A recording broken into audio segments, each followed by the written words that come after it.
spur of the moment decision to do this. I hit the milestone of 100 videos on my channel. I started my channel back on January 12th was my first video. Decided with New Year's I wanted to start a YouTube channel. So I wanted to be a farmer. I've been doing cybersecurity my whole life and decided that when I turned 55 and we moved to South Carolina, we're looking for property, and I'm going to change careers and be a farmer.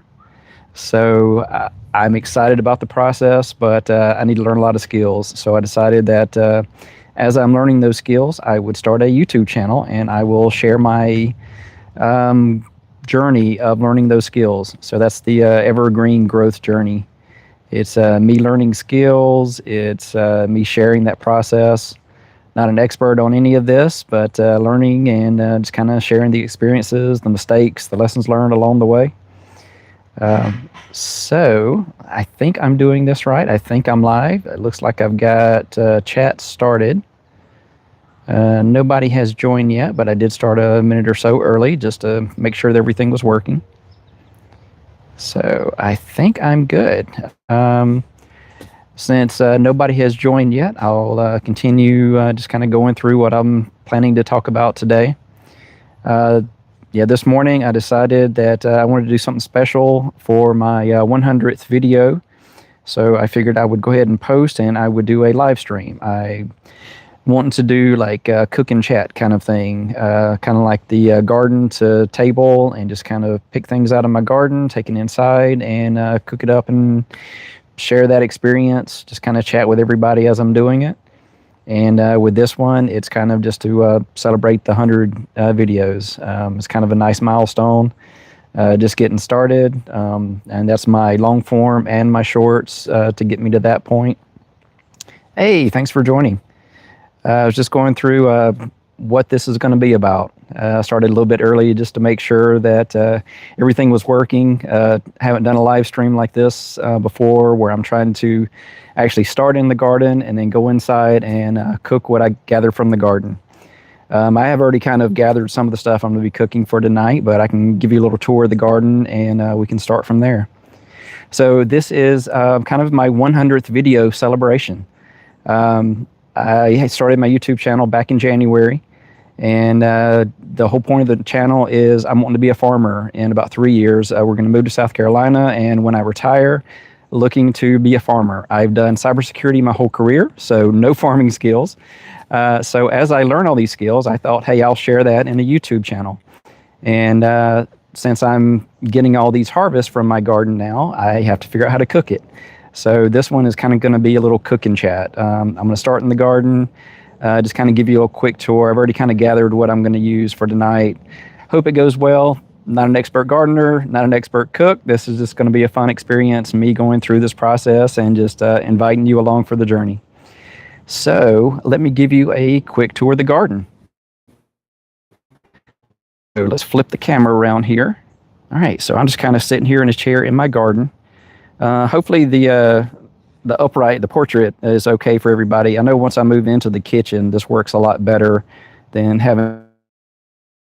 But yeah, this is me just kind of sitting out in the garden. Still kind of got my spring planting going, so things are just starting to come up. You know, just last year at this point, this was pretty much just a backyard. There was no garden here. I had those little raised beds along the fence line there, and that was about it. So I decided that if I'm going to be a farmer, I can start with just some backyard gardening. So I got the grow bags, got some soil ordered, put that into the grow bags, and started planting seeds and just see what I can grow. So yeah, so this is the garden. Welcome. I've got my little gnomes out here. They kind of protect my garden together. So they're kind of all over the place. There's a little fox that she did. But yeah, I've got 6 grow bags. These are 3 foot by 6 foot. So it gives me like 8 different things that I can plant in each one. I'm kind of doing like something different in each, just trying to experiment. And then I've got my raised beds that I started with. So these, I'm kind of doing sunflower seeds along the fence line. Here I've got some pumpkins and some gourds that I'm going to have. Those are more of a decorative kind of gourd, so we'll see how those grow. I got my tomatoes here all ready to get nice and tall and catch onto the trellis there and get even taller.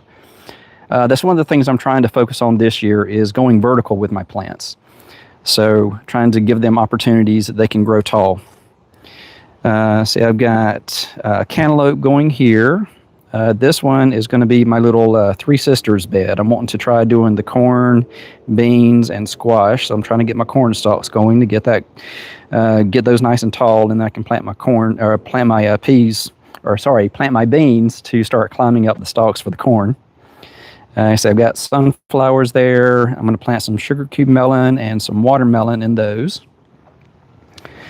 Let's see. I've got some Swiss chard and radishes and bok choy and lettuce and collards. That was supposed to be kohlrabi, but I don't think that's what it is. I think that might actually be more collards that are trying to grow there. So if somebody recognizes that one, let me know. My plant finder just gives me a general kind of response that doesn't really help me narrow it down. And then this is my kale, which has grown quite tall. I keep clipping the top off so that it's not going to get woody and everything. Then I've got different mesclun greens over here. These I didn't plant. The taller ones, these survived the winter and just kept growing. So these were here in the springtime. Not really much there to start for the season, but they have really taken off. And I planted a couple more in there as they keep growing. And then this is kind of my snack bar right here. The entrance to my garden is right there at the gate. I come in and there's strawberries. And then I have some snap peas. You can snack on those. And then these are my cherry tomatoes. And I've got several different varieties of cherry tomatoes I'm trying to plant in there. So let's see. My sister sent me a video link for a TP for cucumbers. So last year I had the cucumbers in that section right there, so they were climbing up like that. This year I've got the bamboo, and I'm going to try doing a teepee. I've seen a lot of AI videos to where they plant these and it just grows instantly, but I'm trying to do it for real.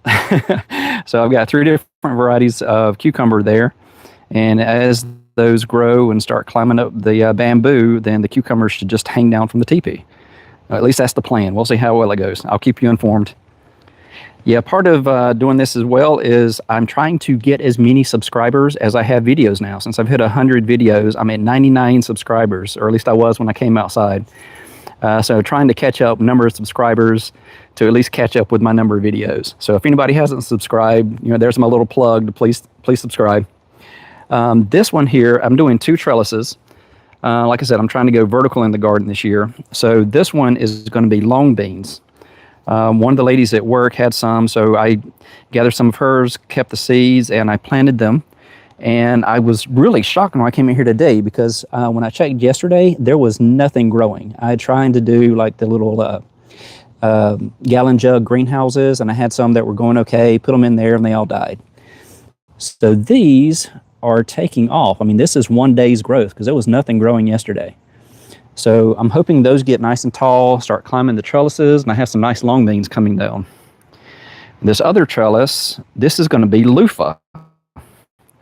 I did not even think about growing loofah, and then it came across my path, and it's like, okay, I have to try that because they are actually an edible plant.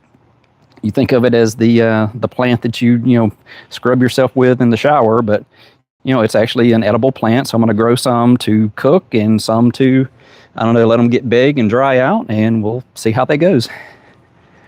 My strawberries, I tried starting strawberries several ways. I started trying from seeds. I started trying from just getting strawberries and using the skin of the strawberry to start the seeds that way. Everything failed. So I got a container that had like 4 different plants.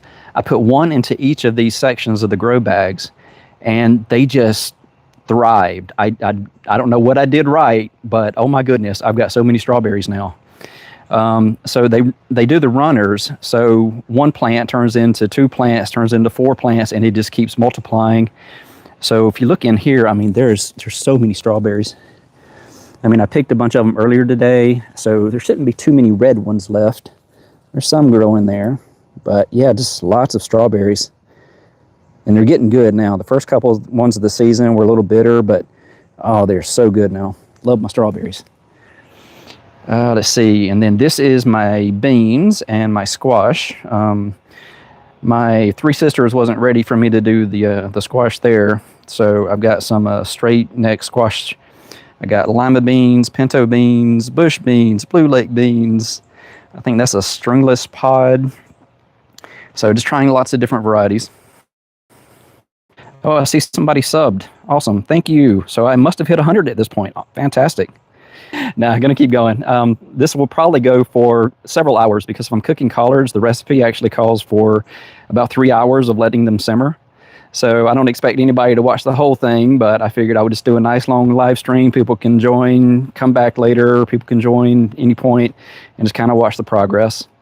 Just thought I would have it live and streaming and just have fun with it. So what I'm pointing at now, where my little gnome man is, which I think I'm gonna have a poll at some point and let all my community name all of my gnomes out here in the garden. But right now he's guarding my peppers. So on this side, I have my sweet peppers. So those are going to be orange peppers, red peppers, and then these are like the grand bell peppers. And this side is my habaneros and jalapenos. So starting with the basics, actually this one is a salsa mix, so it's got several varieties of hot peppers. And then this one, it hasn't really taken off yet, but this is going to be sunflowers, more the smaller decorative ones, not the really tall, big head ones. So I have several fun varieties in there. I did a teddy bear sunflower last year that was just awesome. It was like a big yellow puff ball. I love that one. So I'm going to try to grow some more of those. And then this one is my marigolds, which they haven't really started taking off yet, but last year this was like up to here. I mean, it was a huge bush of marigold. It just got out of control. But I planted the marigold because it really helps with a lot of the garden bugs. I was part of a community garden at work last year, and there were a lot of ticks. So marigolds was one of the things I planted in my plot there to really help control the ticks. And then along the fence line here, these are just my climbing flower kind of plant. So we have different varieties of clematis that are growing at the moment. So I think that's most of the tour of the garden. Oh, let me show you these. Well, let me step outside the garden and I can show you. Yeah. And this garden gate and the fence and everything, I built that last year. So just came up with an idea for it and built it. I love the sound of this. Just that sound. That's gardening right there. But we'll step out of the garden. Okay, so you see along the fence line, I did a video where I made these bottle planters. So I made a bunch of these. I think I've got almost 90 of them along the fence line. This is a 20 by 30 foot garden. So all along both sides, I've got bottle planters. So anytime I cut the flowers off of one of the plants growing in the garden, I'll stick it out here and let it try to grow. It's been hot today, so some of these aren't doing so great. They're a little wilted, but those are ones I just put in there today. So this is a grapevine. Like I said, I may be moving within 1 to 3 years, so I didn't want. I just got tackled by the dog. I didn't want to plant these so that I couldn't take them with me. So trying to do it in a container and give it something to climb on, which it's already grown about 1.5 feet in the last week. So that one's really taken off. But you can see I've got lots of different flowering parts of the different vegetables that I'm growing, and I'll just put those over here in the old bottle planters. And if I'm wanting to create new seedlings, I'll put them out here. And then once they've got a little growth, I can put them into the grow bags. And I'm thinking that'll help me with doing some succession planting this year as well. Yeah, these I'm really happy with. These were some of the first ones I did. So this is a salad bowl lettuce. So it's not too large, and it kind of fits into one of these bottle planters very well. So I did a dozen or so of those. And then these are a baby choy. So it's a bok choy, but it's like a smaller one that should do well in these little planters. And we got several seedlings in there, so something should thrive. You can see I've got lots of these little flowering parts, which is just really nice having the extra flowers from the vegetables. I got some onions growing.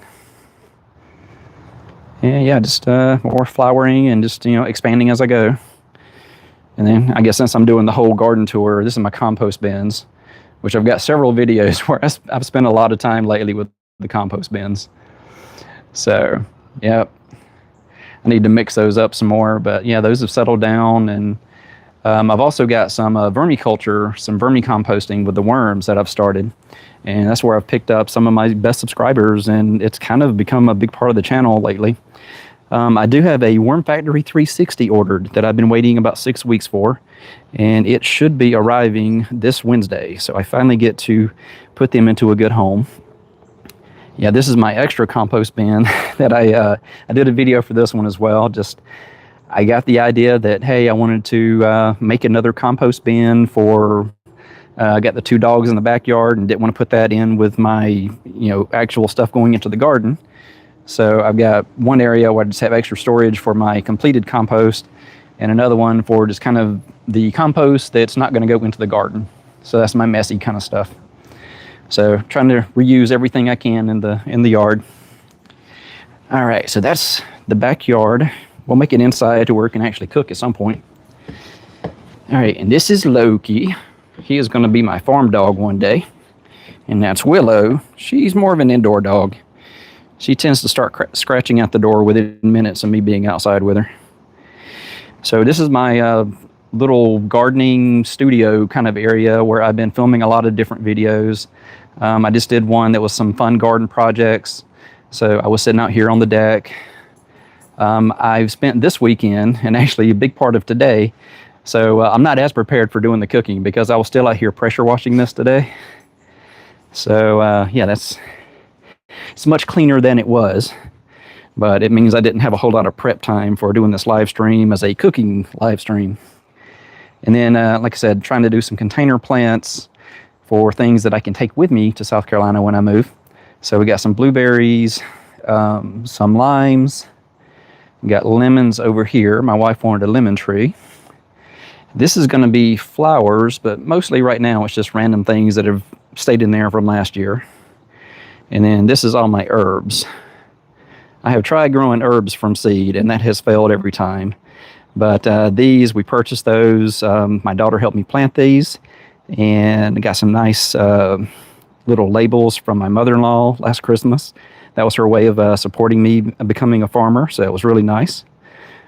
So yeah, that's my herbs. So I actually have, those ready to gather and take them into the kitchen to do some cooking. All right. So, yeah, here's my little garden studio. Just when I'm doing little projects, that's where I'm filming everything. All right, I think the puppies are ready to go inside. We'll see how well they do. And I tried to clean the house, but, forgive the mess.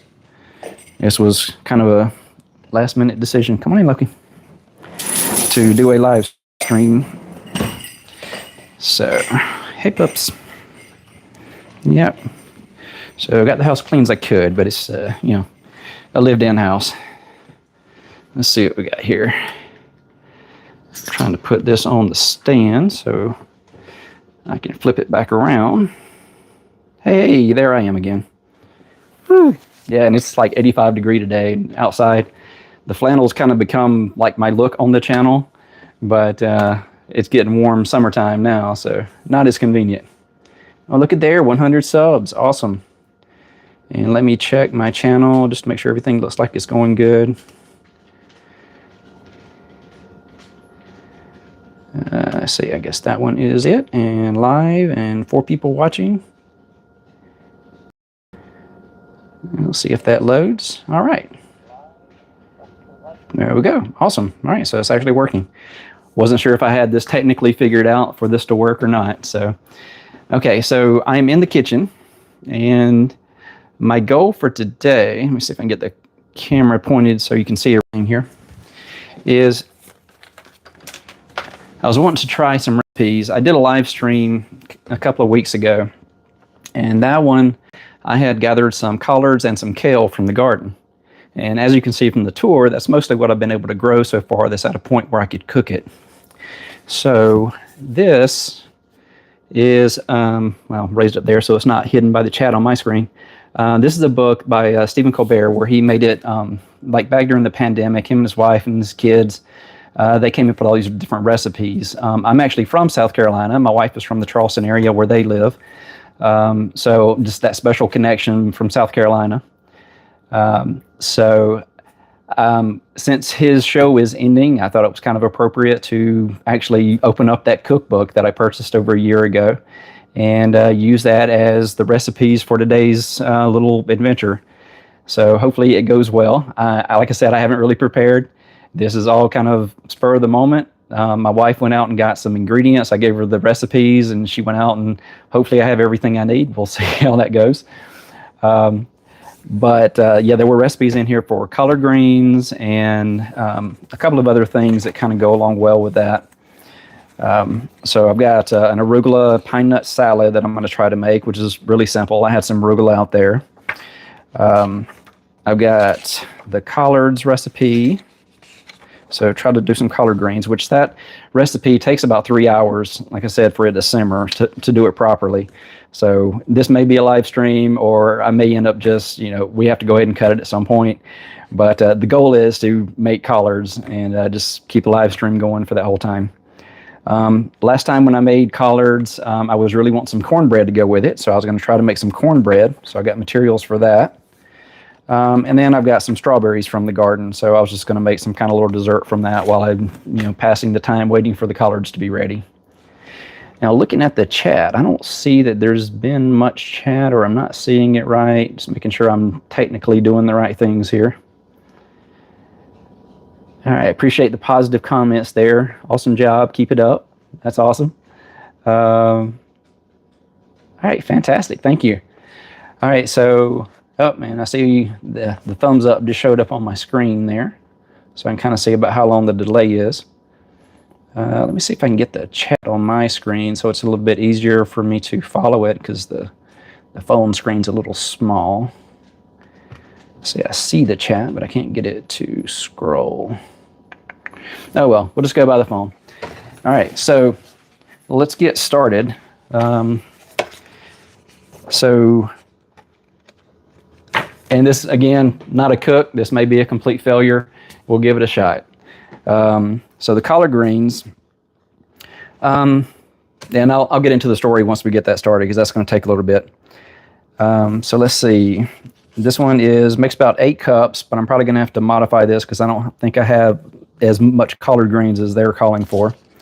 Need unsalted butter, tablespoon of olive oil, 4 to 5 slices of bacon, half cup of shredded smoked ham, or I'm going to do a store-bought ham steak instead, sweet onion, some sugar, and a bottle of beer, which I don't know. My son has a friend over. He may have taken all the beer. I'm not really a beer drinker, but yeah, there's some in there. All right. So I think we've got everything we need. We'll see how it goes. And I figure worst case, I'm making bacon and I can just have that. So let's get the light on here. I do have a cast iron pan to make the cornbread later, but I haven't really prepped the pan, so I'm going to have to do some work for that later. All right, so this starts with cut or strip the stems from the collards. And there's like a little sidebar there of how to do that. Let me grab those out of the fridge. These were from my garden.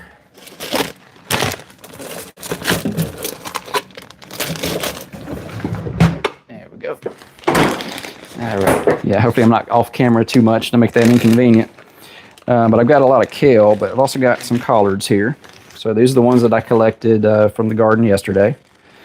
So just wrap those in a wet paper towel, put them in a bag, put them in the fridge, and it keeps them from going bad too quickly. So hopefully that works. So to prepare these, it's like if you look at the collard leaf, you have that big stem down the center.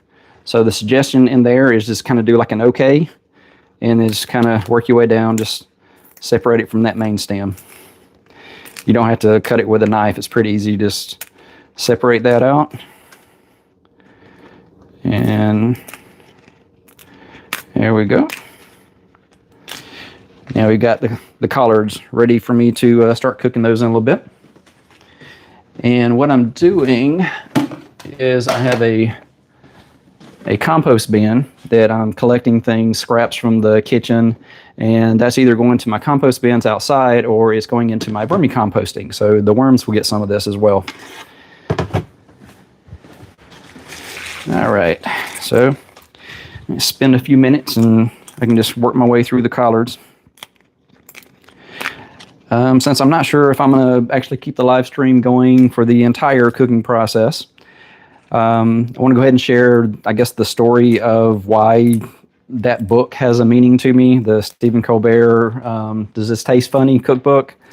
I had seen him talk about it on his show, and then I was in South Carolina. This was back in April. This was about, it was April 4th when I purchased it. I was down there. I had a death in the family, and that's part of what prompted the whole I'm 52 and wanting to do these things now while I can, because, you know, when you have some losses like that, it kind of makes you reprioritize things. So I didn't want to keep putting things off. So I definitely wanted to pursue being a farmer. So I was, you know, kind of grieving and just out exploring. I was in the Columbia area at the time. And I went to the State Museum there. I was just taking a look around in there. And when I was going through the little, gift shop there at the beginning of the museum, I saw that book. And, you know, like I said, Stephen Colbert's from South Carolina. I was in Columbia area, so they had his book there at the museum, which I thought was really cool. And so it's like, yeah, I've got to purchase that. If I want to be growing things, I need to learn to cook. And I've seen that cookbook on TV, so let's give it a shot. So, been waiting for an opportunity to cook something from that. And this year, I decided to start a YouTube channel. Like I said, I've done one cook and chat kind of live stream. That was, my wife was traveling, and I had to go pick her up. And so it was kind of passing the time until pretty late to go pick her up. And thought, hey, I'll just do a live stream, try to do one from my phone, see how it goes. And yeah, I ended up getting 4 subscribers from that. So I was really surprised. It was a fun experience. So I had the video from the live stream, had shorts that I made from that. And yeah, it was just a really good experience. So it's something I wanted to try again. So when I hit 100 videos, I wanted to do something special, and cook and chat live stream made sense. So combining some, like special moments, the special cookbook, and just kind of making an evening of it. It was a spur of the moment decision this morning to do it. So appreciate my wife running out to get the ingredients. And hopefully I don't destroy all the food with horrible cooking. Like I said, I'm not very good at cooking. I can typically follow a recipe. We've done like the little home gourmet kind of things where they send you the recipe and all the ingredients. And I've really enjoyed making those, but you know, that was a few years back. So now it's, you know, I have a garden, I have fresh vegetables. I'm trying lots of different things. Yeah, one of the things with the collards is that also has kind of a special meaning to me. When I was down there the day before, I was at the museum and got that cookbook. My sister Ashley, which if you've subscribed to the channel, if you look around my content, I have a podcast that I started with her. It's, you know, nothing amazing, but it is a chance for me to talk with my sister, you know, every week or so and share that with everybody and just, you know, have some great conversations. Yeah, one of those is she has a friend, Patricia Graham, which I'm going to go ahead and put that plug in now early, is she's in a art competition that is presented by Johnny Depp. She is in the second round of that. It's the top 20 that are competing now. And it's like a $25,000 prize. You get your work kind of featured in magazine and all kind of, you know, amazing prizes for it. But yeah, my sister has a friend who is currently first place in that. There's a couple more days of voting. I think 4 or 5 days left of voting. You get to vote once a day. I'll put the link in the description. But if you look on my channel, and there was a previous post where I had the link in there. So yeah, definitely go out and check out her artwork. And if you like it, definitely give her, it's a free voting. but it's also for a great charity, and so you can actually like vote $1 per vote in addition to the free vote every 24 hours. So yeah, right now she's doing amazing, and so proud of her, and yeah, hoping she actually wins and she gets to meet Johnny Depp and she gets to share that experience. You know, maybe we can have her a guest on our little podcast, and that would just be amazing. So, all right. Oh, it looks like Glacier Wigglers has joined me. Yeah, my first collab. Yeah, my little guide for all things worms. So yeah, I appreciate all the support you've given me. You've really made me feel like we're starting a community. So yeah, that is fantastic. I appreciate all the comments and all the support you've given me so far. And yeah, like I keep saying, open invitation to be our guest on the podcast. I think that would be amazing. And I hope your dog feels better.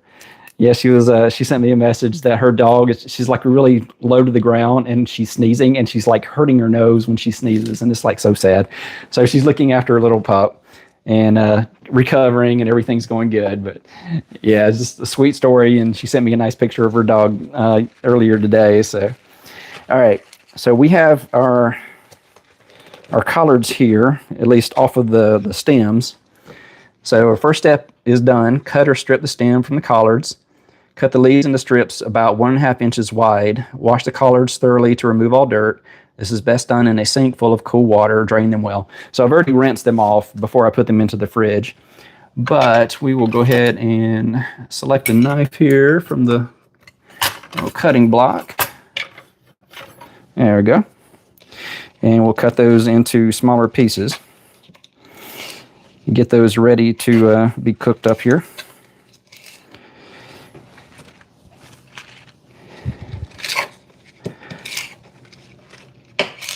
Yeah, it's one of those things when you're talking on camera and you're, cutting things with a sharp knife. You have to kind of focus a little bit more on the knife than the conversation. I don't know how people do that when they're like professional cooks and, have all these live shows where they're cooking all the time. I guess you just get used to it, but yeah, it's a skill I don't have yet.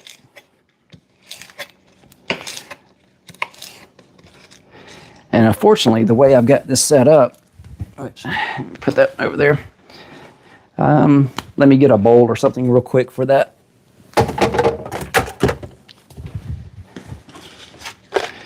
There we go. And I guess I could bring this closer to the camera, or I could bring the camera closer to me. That would make more sense. Yeah, why don't we try to move this a little closer here.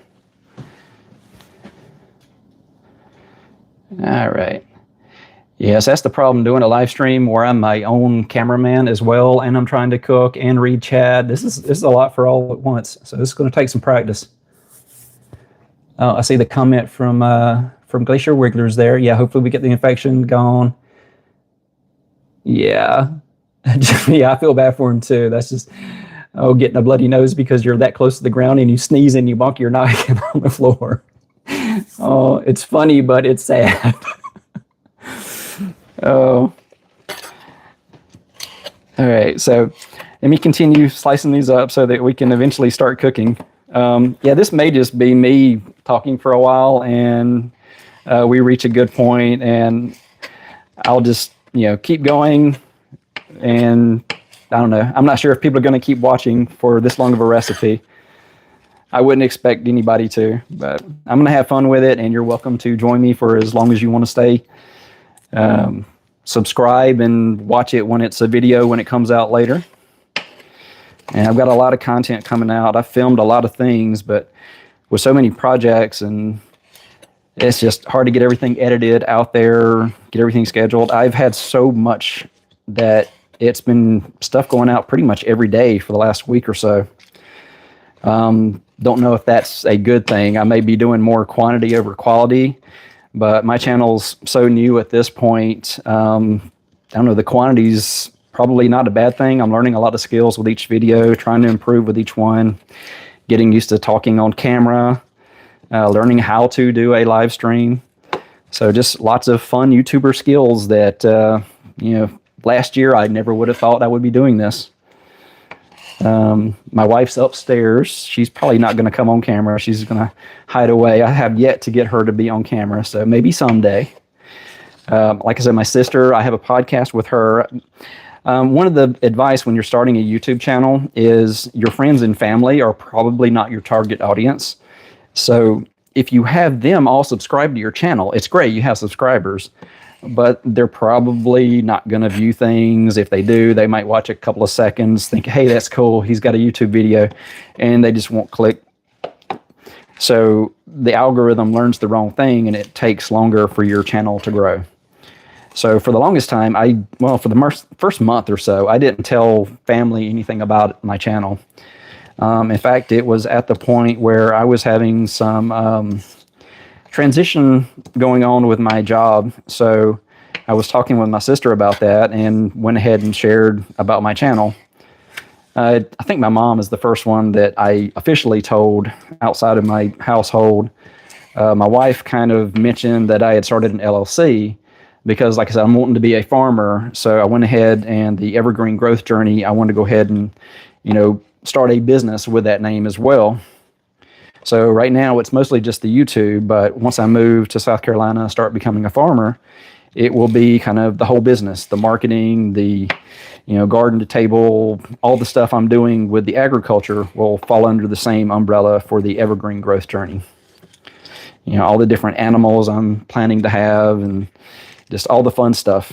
Yep, I missed one to destem it, so let me go ahead and just use the knife since I've got it in my hand at this point. All right, so almost done with this. And I'm really taking my time with it because I'm talking and using a knife. So, yeah, a lot of things would go so much quicker if I wasn't on camera. I've noticed that with a lot of my projects is I'll start doing something, working on the project, and like 2 hours go by and it's me trying to figure out the camera, or I had a technical issue with something, so it just delayed the whole process. So here is my collards, which this is nowhere near 3.5 to 4 pounds because it really does not weigh that much. I think I've got a scale in here. I can get an estimate to figure out how much I need to change the recipe. But hopefully, does that one have power? There we go. Nope, that is in grams, and the recipe is not in grams. Let's move this so I can see it. Sorry, like I said, technical difficulties, If it's not the camera, it's not the microphone, it's going to be the little scale to weigh my food. So, always going to be something. All right, we'll go with ounces. All right, so it's asking for 3.5 to 4 pounds. That is a whole lot of collards. Since I'm probably the only one that's going to eat collards, because I think I'm the only one in my household who will eat collards, which I never actually finished that story about the collards, but I have shared that before. The day before I got the cookbook, I went to breakfast with my sister. She works for a catering company, and they were going to be doing an event at this 100-year-old farm. It's like 5th generation, and they are, from the way they were describing it, one of the largest collard farmers in the world. So I got to go and just kind of volunteered to help my sister with the event, and helped with all the catering and everything, and just got to experience being on the farm with like 5 generations that had been doing farming. So it was just like a huge inspiration, a huge opportunity as I was taking those first steps to deciding to be a farmer.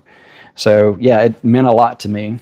So just a lot happened on that trip. It's kind of life-changing, there for a funeral, but like all these amazing things happening that were kind of pointing me in a new direction. Could be midlife crisis, could be I lost my mind, could be I'm saying things, but I'm very happy with the results so far. So this is going to continue for the foreseeable future. So I'm going to have to modify this. Let's see. The next step is to heat the butter and olive oil in a large, heavy pot over medium heat. And it's suggesting a huge Dutch oven, but yeah, we don't have that many collards. We'll modify that down. When the butter's melted, stir in bacon, ham, and onion. Cook, stirring occasionally until the bacon is lightly browned, about 10 minutes. Remove the pot from the heat and scoop the bacon, ham, onion mix into a bowl. Make an even layer in the bottom of the pot with about 1/4 of the collards, top with about 1/4 of the bacon, ham, onion mix, and sprinkle some of the sugar over it. Repeat 3 times to fill the pot. Yeah, I don't think we even have enough to do 1 cycle of that, and they're saying you do it 3 times. And then pour the beer over the collards. Bring to a boil over medium heat, reduce the heat to a simmer, cover the pot, simmer until the collards are very tender, anywhere from 2.5 to 4 hours. Yeah, that's the part that would make this a very long video or a live stream, but I don't think we have nearly that much collards. This is, 1/4 of a pound, and this is talking about like 3.5 to 4 pounds. But like I said, I'm the only one in the house that's going to eat collards anyway, so.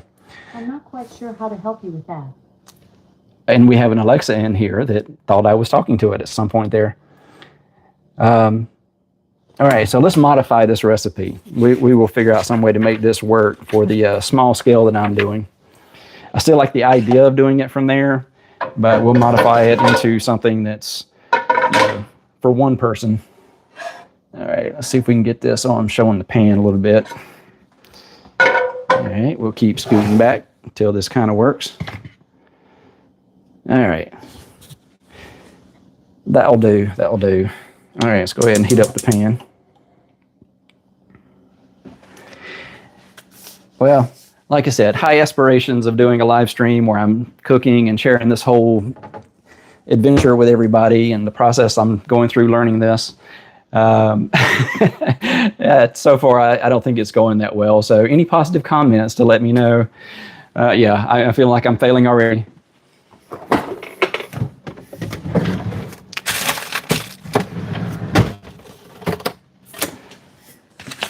But hey, there's bacon. Life's not bad if you got bacon.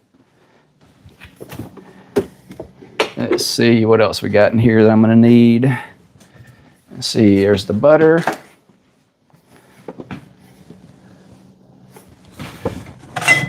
And I guess we're going to need that beer at some point, which I am not a beer drinker, so we'll see how that goes.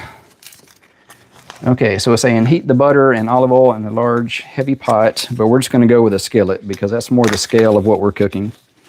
And we'll just simmer it in the pan instead of doing a big pot.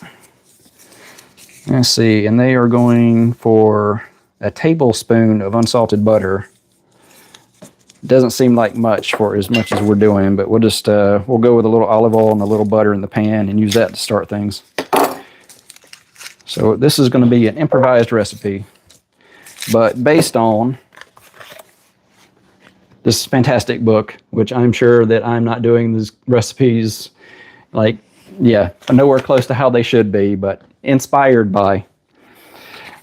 All right, so we got the butter. We'll put a little olive oil in there. And then, let's see, what else? Then it's saying stir in bacon, ham, and onion. So let's go ahead and open up our ham, and we'll toss some of that in there.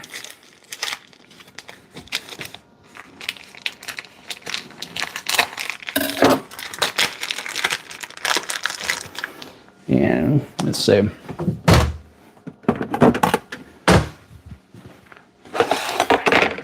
I'll grab a plate here and kind of see, saying 4 to 5 slices of bacon and ½ cup shredded smoked ham.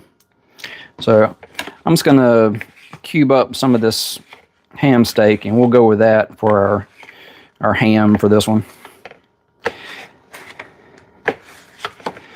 Like half of a ham steak should do for the amount I'm cooking.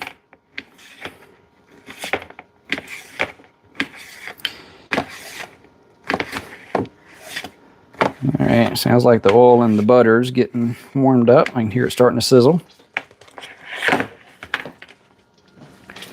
All right, go ahead and get a spatula out of the drawer.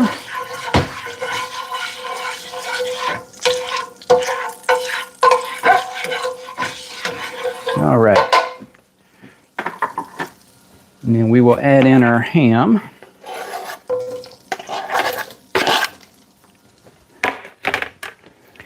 And then, what else? Let's get the bacon in there.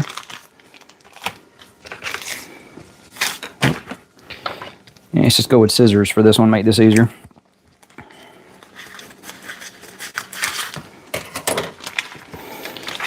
saying 4 to 5 slices of bacon, but I'm not making nearly that much, but you know, it's bacon. Let's go with 2 slices. I think that's a good compromise. Yep, here we go. Just get that in there and then wash my hands a bit.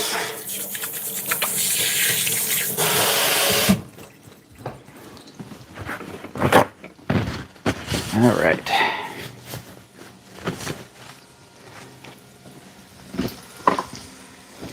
So we got bacon, we got ham. Split those out before they start cooking together. Yeah, you can tell, not an expert chef here. Really kind of just, my best meals I make are breakfast. Family loves my ham, egg, and cheese. That's kind of my go-to. Southern breakfast kind of thing, grits and eggs. Do a nice griddle for pancakes and such. So yeah, breakfast is kind of my go-to. Cooking fresh vegetables, this is all new to me.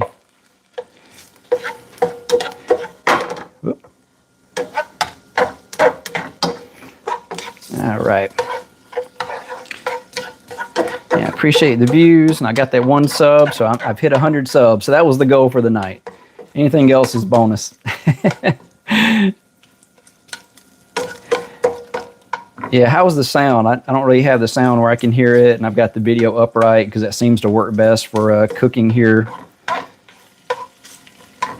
All right, so that's started. And then want to get the onion in there. All right, I'm gonna grab the onion real quick.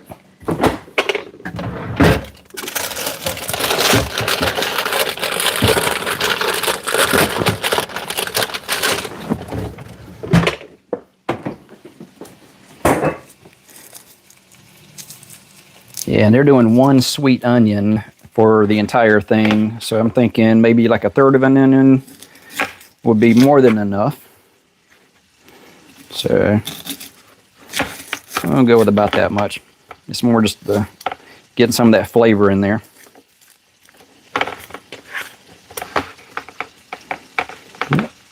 Get 1 more layer off of that. And all this extra is going in my compost bin.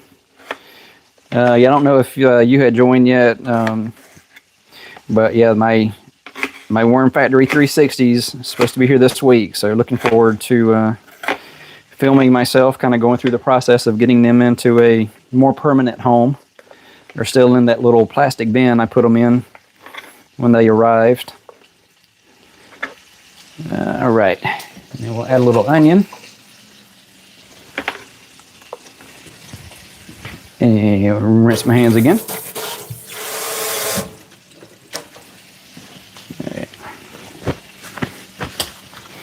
All right, while that's doing its thing, let's tidy up a little bit.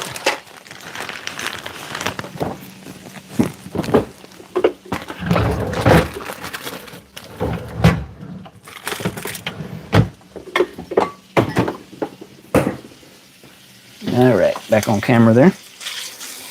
All right, so got the ham, the bacon, the onions going. Oh, it's starting to smell good with the onions in there.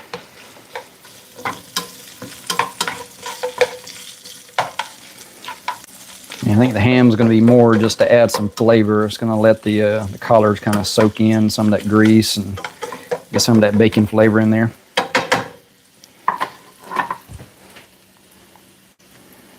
All right, so they're doing this in a big Dutch oven kind of pot with huge quantities for like a get-together kind of thing. Most of their recipes are kind of, supper with family, 8 serving kind of thing here. I'm doing maybe a half serving at this point.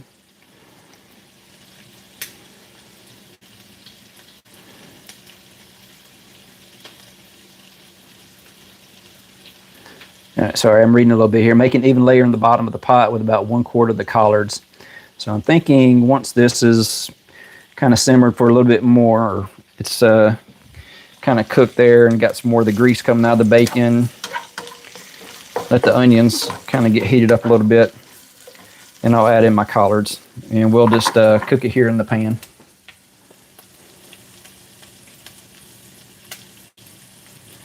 I know when I did the live stream last time, that recipe called for about 30 minutes of cooking the collards.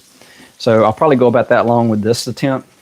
Yeah, for anybody just joining, trying to follow the recipe here in Does This Taste Funny Cookbook by Stephen Colbert and his wife, but I'm not making as big of a meal. I don't have as much collards, so I'm modifying that down to just a meal for me, just trying to follow a recipe, learn how to cook some of the collards from my garden.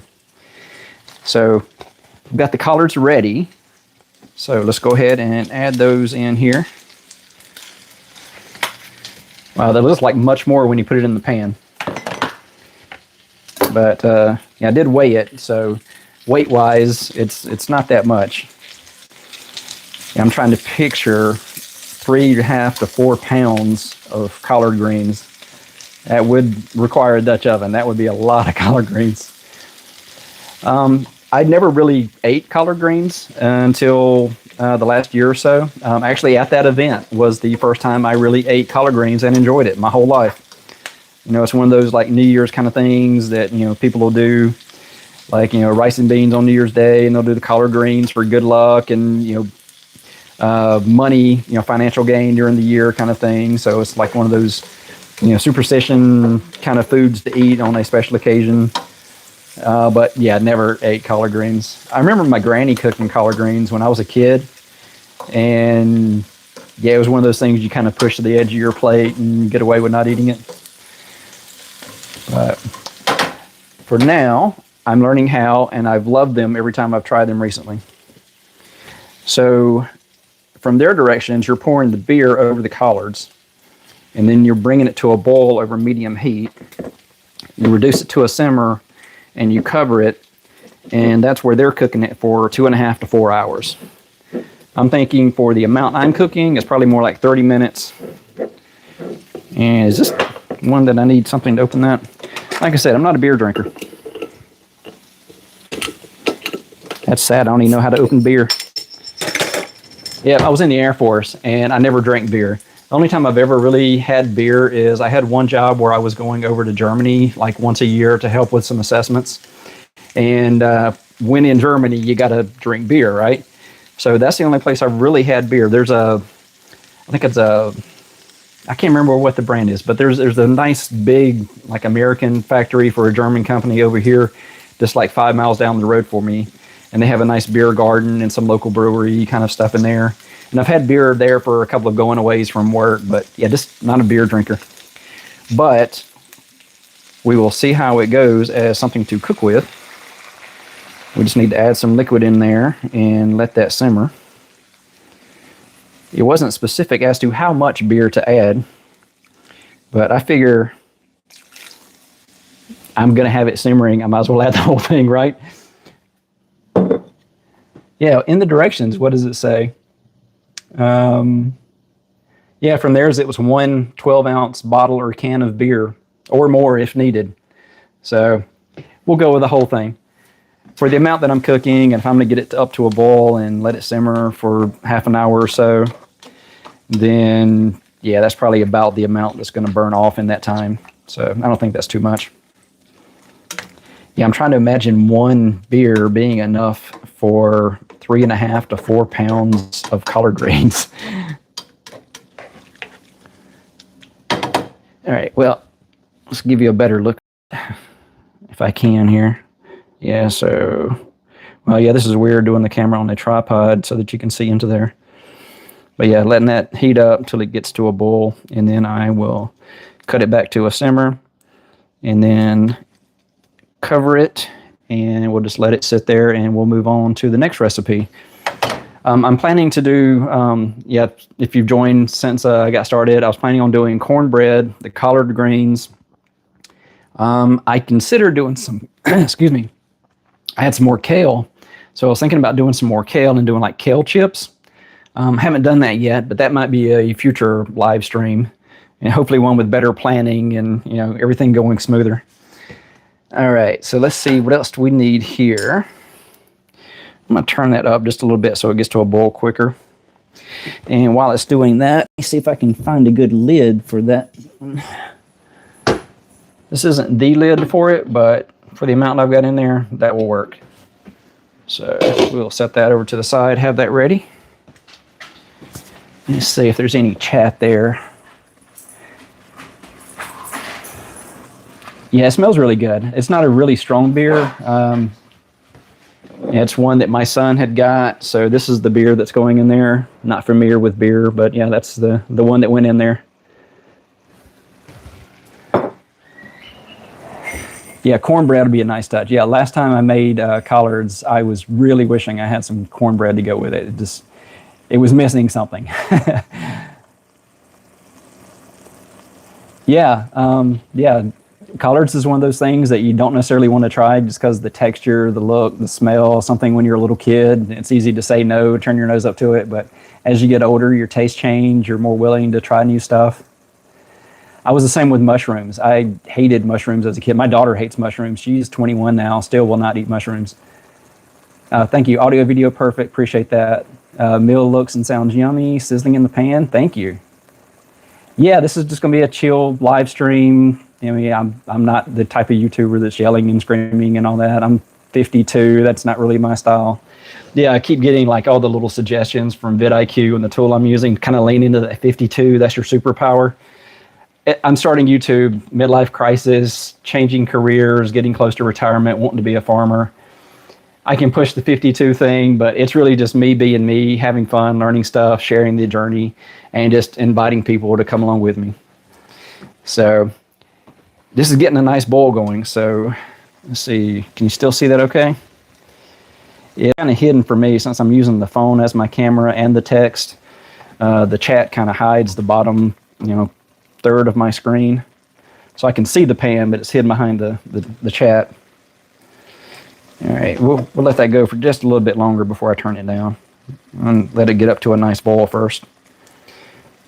That should be amazing with the bacon and the ham in there. Yeah, last time when I did the live stream, like I said, I was passing time until it was time to go pick up my wife from the airport. So I hadn't prepared anything at all. I had harvested some collards from the yard or from the garden, looked up a recipe, found a couple of things, got some ideas of how to do it, and it's like, hey, I've got my phone, I've got collards, might as well practice trying to do a live stream. So I didn't have any of the other ingredients I needed. Last year, the first time I tried cooking collards, I used like a bouillon cube, and so that kind of gave it some meat flavor, but it was way too salty. So when I tried to do this last time on the live stream, I had some like bacon crumbles for salad that my wife had in the fridge, and that was perfect. Oh, that tasted so good. I ended up making the collards and then making some rice and just kind of serving it over the rice. So it was just collards and rice. Like I said, I wish I had some cornbread, but and yeah, if I do the cornbread, I've never made cornbread, so that's going to be a new experience. But yeah, that's once I get this simmering, that's probably what I'm going to switch to try to figure out how to make cornbread. All right, yeah, that looks like it's going pretty good there. So we're going to turn the temperature down here, let that go to a low simmer, put the lid on, and we're going to set a timer for 30 minutes so we can kind of keep track. So yeah, it's almost 8 o'clock my time here, so this has been going for about an hour. Yeah, hopefully it's worth watching. People are enjoying this. So, give me some, thumbs up or subscribes or, all the YouTubey things. Oh, look at there. I've got 101 subscribers. Fantastic. So my subscriber count has finally caught up with my video count. Yeah, I've been kind of prolific with my videos. I started, my first video went live on January 12th. So I am right at 4 months with the channel. Took forever to get the first 10 subscribers. I got up to 8, and then somebody unsubscribed. I went back down to 7, and then, the goal was the first month to get up to 10 subscribers. I didn't meet that. I made it up to about 6. So that's the reason why I'm kind of doing the weird doubling, 6, 12, 24, 48. And then 96 was my goal for May, and I got that 2 weeks early. So yeah, I've got some time to work ahead for next month, because the June goal of doubling 96 to getting, I think I'm probably going to go ahead and round it to 200. So the goal for June will be 200. So any subscribers I can get now will help me toward getting that by the end of June, because that's pretty scary trying to go doubling 100 when it's taken me 4 months to reach that point. So, but hopefully the channel is improving. You know, I'm picking up new skills with the YouTubing, with the gardening, with the cooking, and sharing all that. My channel's gotten a little bit better focused towards the gardening, including the vermiculture. I'm including that in with the farming. So all the worm stuff I'm doing. I'm hoping to do rabbits. I'm so excited. I really want to do rabbits. I want to do livestock as part of the farming, and so I think rabbits will be the first, mammal. First, I've got the worms. You don't really count that as livestock, but it's more the composting to produce like the castings and to help with the compost, those types of things. So it's gardening related, but it's not, rabbits where it's going to be meat rabbits and, something for the table kind of thing. And I had an experience, and I talked with my sister about this. We had a podcast yesterday, so I was talking about, and right on cue, oh my goodness, Loki, my dog that you saw earlier in the live stream. My wife just let him back in, but he found these little field mice, little baby field mice on our deck. And so my wife has been just, pity looks at me, just trying to deal with how I'm coping with little dead field mice babies. And I found the mom, and she had another baby in there, and I tried to reunite her with the other baby that Loki had found. And there was another one that was in with her. We had like a turkey fryer, and so it was covered, had a little drawer on the bottom, a little metal drawer. So the mama mouse and another little baby were still inside of there. So I don't know how he found the other babies. I don't know if they had gotten out of there or how he got them. But it was a closed drawer, so I don't know. Still a lot of questions with that. But tried to reunite the little mama field mouse, and she was petrified, human, trying to move her. And so she immediately jumped out of the container. I was trying to reunite her with the babies in and ran away. She never came back. So, yeah, so I was debating if I should try to take care of the little baby field mouse or, go ahead and release it or do something with it. So I ended up putting it out in my garden. So hopefully it's in a bird's tummy at this point, and part of the chain of life. It's feeding another animal. So I set it out in the watermelon patch, which I didn't mention that when I was giving the tour earlier. But I have this toad that is always in my watermelon patch. He has made a home in there. I pet him. I've got lots of videos where I just go out and see him every day, pet him, talk to him. He kind of hops around as I'm doing the gardening. So I've got a little garden pet. My daughter named him Jerry. So if the field mouse had survived, that would have been Tom, and I would have had Tom and Jerry. So, yeah. So I put the little field mouse baby out there in the watermelon patch with the toad, and yeah, that felt like the right thing to do. I know it's weird. Yeah. So picture me doing rabbits and goats and all the other animals that are in my future. Yeah, reading the comments, catching up with that a little bit. Yeah, the subscribers. Yeah, I noticed, I've done a lot of, I did a collab with Glacier Wigglers, and we've been back and forth in each other's comments and hoping to have her on the podcast at some point.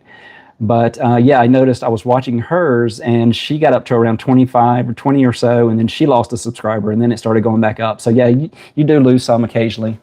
And I think YouTube also goes through, and there's lots of bots and different things that, can mess up your numbers, and they'll clean those up every now and then. And just, people unsubscribe, they lose interest, they kind of go through their list. I don't know, I've never really done that. I just kind of have accumulated, subscriptions to different people. I'm kind of hesitant to subscribe to people. I'll usually watch several videos and make sure that I want to subscribe. Most of my subscriptions are, before the last year when I got interested in the gardening and really started taking that on as a skill set, it was mostly playing video games. So it was whatever game I was playing, I would find a YouTuber that did live streams of that, and just, it felt like I was playing the game with somebody. I would watch their live streams, and like long form, the longer the better, so it gave me lots of game time to just, and especially like Farming Simulator. That's one of my favorite games. Mr. Seeley P, he's over in Britain, and just loved learning about his whole life and all the stuff going on.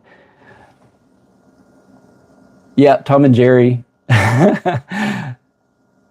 Nice. Yeah. Yeah, so I'm hoping that I get another little garden pet that I get to name Tom at some point. But yeah, what was I saying? Mr. CVP, and just watching gaming videos and just kind of getting to know the creators for different gaming channels.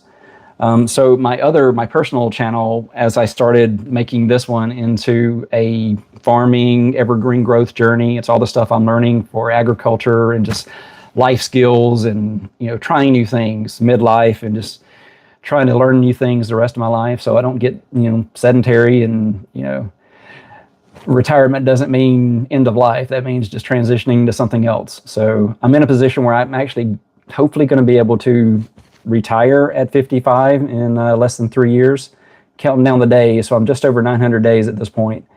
But yeah, I'm really excited about that. But in my head now, that's when I get to be a farmer. It's not when I'm retired. I get to change careers. So I'm trying to learn as much as I can by that point so that I can make that transition, try to be productive, profitable, hopefully. Maybe the YouTube will help to supplement that a little bit. Who knows? I don't know. It may stay a tiny little channel forever, and I don't have a problem with that. But if it gets bigger, then it gives me a cushion. It gives me more of a community. It's going to help me to, have a broader reach with the agriculture and the message that I want to share. Bringing my perspective to agriculture, the farming. I've done cybersecurity. I've been in the military. I've, lived in different parts of the country. I've traveled different countries. So I bring a different perspective to gardening than somebody who's maybe gardened their whole life. So I'm really looking forward to those types of things, to work with education, like the 4-H and the, Future Farmers of America, to do like extension programs with colleges, maybe speak at conventions, maybe tie in, hey, you've got all these sensors out in your field. Do you know anything about Internet of Things? And being able to secure those devices. Don't leave default passwords on all those, because somebody could take it over and they could ruin all your crops. They could, go in and do a cyber attack, and they could actually, make it over fertilize your field, burn out all your crops. Or they can make it to where, it doesn't give them enough water. You think everything's working right and all your plants are dead. So there's lots of, cyber attacks that could actually go along with agriculture. And it's just things people haven't thought about, and I can bring that perspective to it. So, I think there's a lot of crossover coming to agriculture later in life. So, yeah, just my little, thought process there.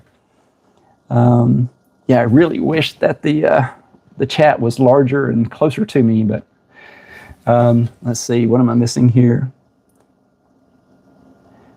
All right, haven't missed too much. So the cornbread, yeah, definitely excited about the cornbread, which I should start, and I should just quit talking and focus on getting that going.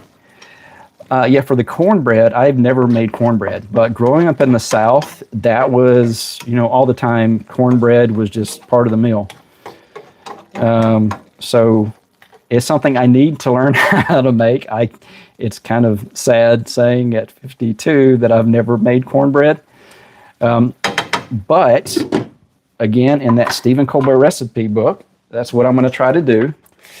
He has a buttermilk cornbread recipe that I'm going to try to make. So that's our next little adventure here. I think what I'm going to do is turn on, not that one. I'm going to turn on this one. All right, and we're going to move this to the back burner and then turn this one off. There we go. Like I said, not a chef. I'm not great with cooking. I'm learning as I go. Yeah, and I apologize. I was trying to clean up everything, but I was doing the pressure washing, so my stovetop is not ideal. It's a little dirty. My wife would be ashamed. And, hi, if you decided to watch my live stream, I doubt you did, but, leave me a comment in chat if you're watching, dear. I love you. Thanks for doing the ingredient shopping for me today and putting up with my crazy midlife crisis YouTube channel. And career change and starting an LLC, and yeah, there's a lot. She loves me. All right, so buttermilk cornbread is what we're going to try to make.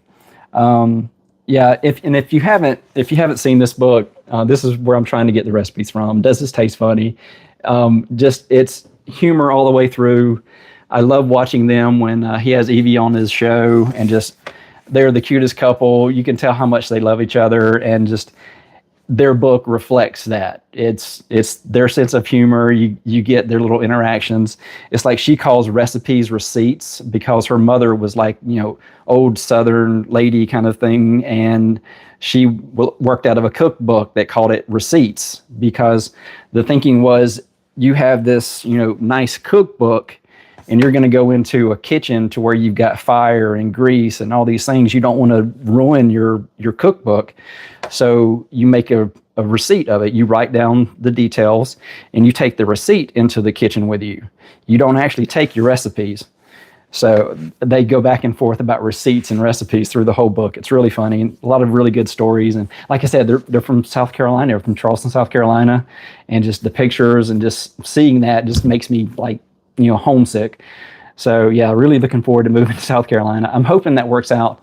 I'm currently doing remote work, and I'm hoping that with, if it's stable at the end of the year, that'll give me an earlier option to move to South Carolina. So I can go ahead and start looking for land. I can go ahead and start raising rabbits there and having beehives and, maybe quail, maybe chickens. So I might be able to expand my livestock experience before it's my career to get some practice in. I need some practical skills. So yeah, sorry for all the little tangents, but there's a lot going on right now and just trying to share things as they come up. Yeah, blessings. If it comes to fruition at age 55, that will be awesome. Yes, thank you so much. It seems like everything is going to work out. It seems like, how in life it seems like, you get these little coincidences, the little serendipity moments that you feel like you're on the right path. One of those was I started my evergreen growth journey. Started the LLC, and the very next day was when I found out that I need to look for a new job. Same company, but the contract I was on, my position, they didn't have funding to continue with it, so I was given time to find another position. And that day, somebody said, "Hey, have you tried this evergreen project that's going on? That might be a good fit for you." And I saw evergreen, and I just started evergreen growth journey, and it's like, that's meant to be. I mean, people won't even believe that story. That's just like crazy. I mean, if you wrote that, saw that in the movie, you wouldn't believe it. But that's real life. That's kind of those little moments that have popped up. It's like, yeah, I'm doing the thing I'm supposed to be doing. So, yeah, another little crazy thing there. But yeah, thank you. Yeah, I'm definitely, thank you. Yeah, I'm hoping everything works out. And 55. I'm a farmer in South Carolina.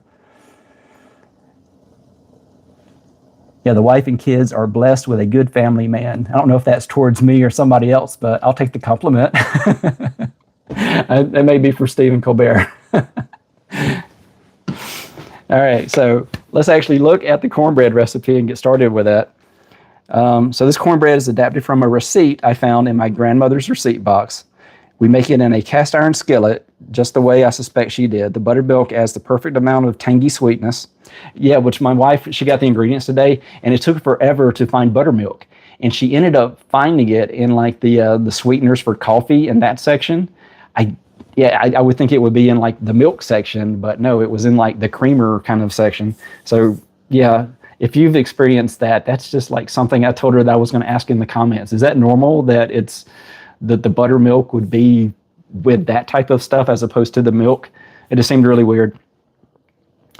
And then Stephen says, in the Old South, biscuits and cornbread were markers of status. Biscuits needed folding and beating. That's for people who had time on their hands or help in the house. Cornbread is mixed, poured, and cooked. So easy, so cheap, and so good. Man, the people that I am, I would take a fresh piece of cornbread over a biscuit any day. And yeah, I agree with that. Cornbread over a biscuit any day, but you just don't have the chances to eat good cornbread all the time. So when you have a chance, eat cornbread.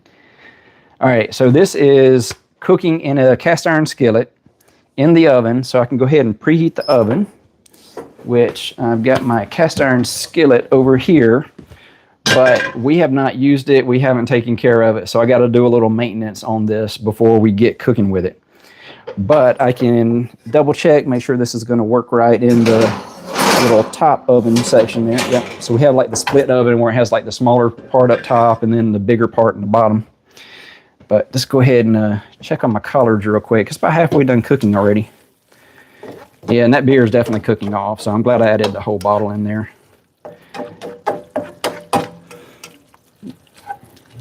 It's going to have some nice flavor to it. Wish I had more collards ready to do the cooking, but like I said, this is just my meal. I don't think family's going to eat any of it. Son's down in the basement with a friend having a good time, so he's definitely, they ordered pizza. He's not going to have any of this. Wife's not a collard eater, so like, I'll have some of the cornbread. Bring me some cornbread. And I've got some strawberries from the garden, so I was going to do a dessert. So I'm going to make like a little, pastry kind of thing, simple, just slicing up some of the strawberries from the garden with some whipped cream and just have a nice little dessert with it. So she gets cornbread and dessert. But let's go ahead and get the pan ready here. So I can never find a good spot for the sink. Let's see, maybe I should just put it at a distance. See, when you're at like a cooking show and they have these nice sets, they've got everything all figured out. When you're trying to do this in your own kitchen, it's just hit or miss, playing around, having fun. But if I do this next time, I'll know that, hey, that kind of works.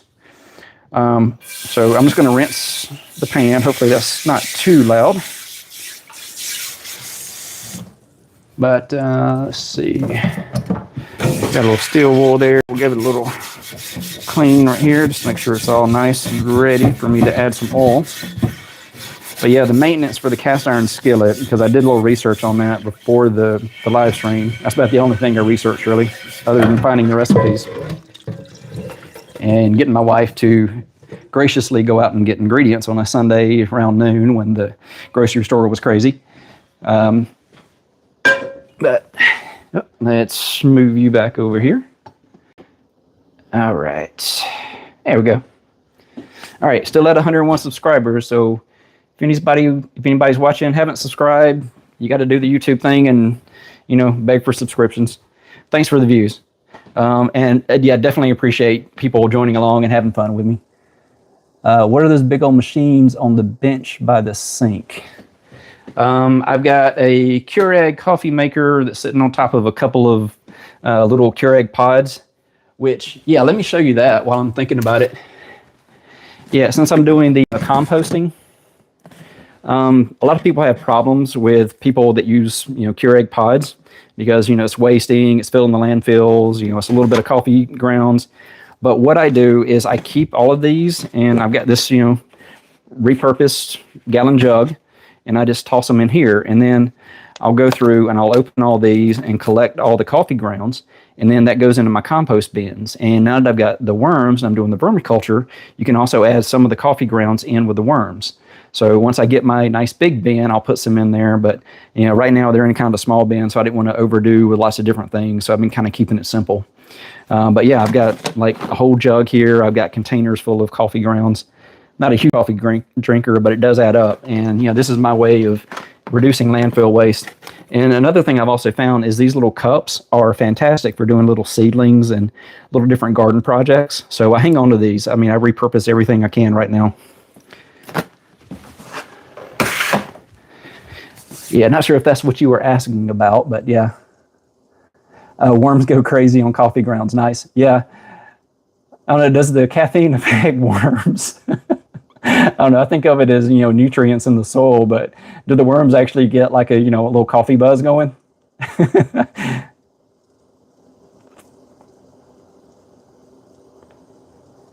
Oh, thank you. The compliment was towards me. I really appreciate that. Not sure about the buttermilk question. All right. Yeah. Thank you. Thank you. I appreciate that. Yeah. This will go out as a video after the live stream ends. I think within 24 hours it does that. So yeah, thank you for watching part of this. I don't know how long it's going to go. It's not probably going to go the full 3 hours if I had like the full recipe version of the collard greens, but we'll do what we can. Meanwhile, let me get back to this cast iron pot here, or we'll never get our cornbread started.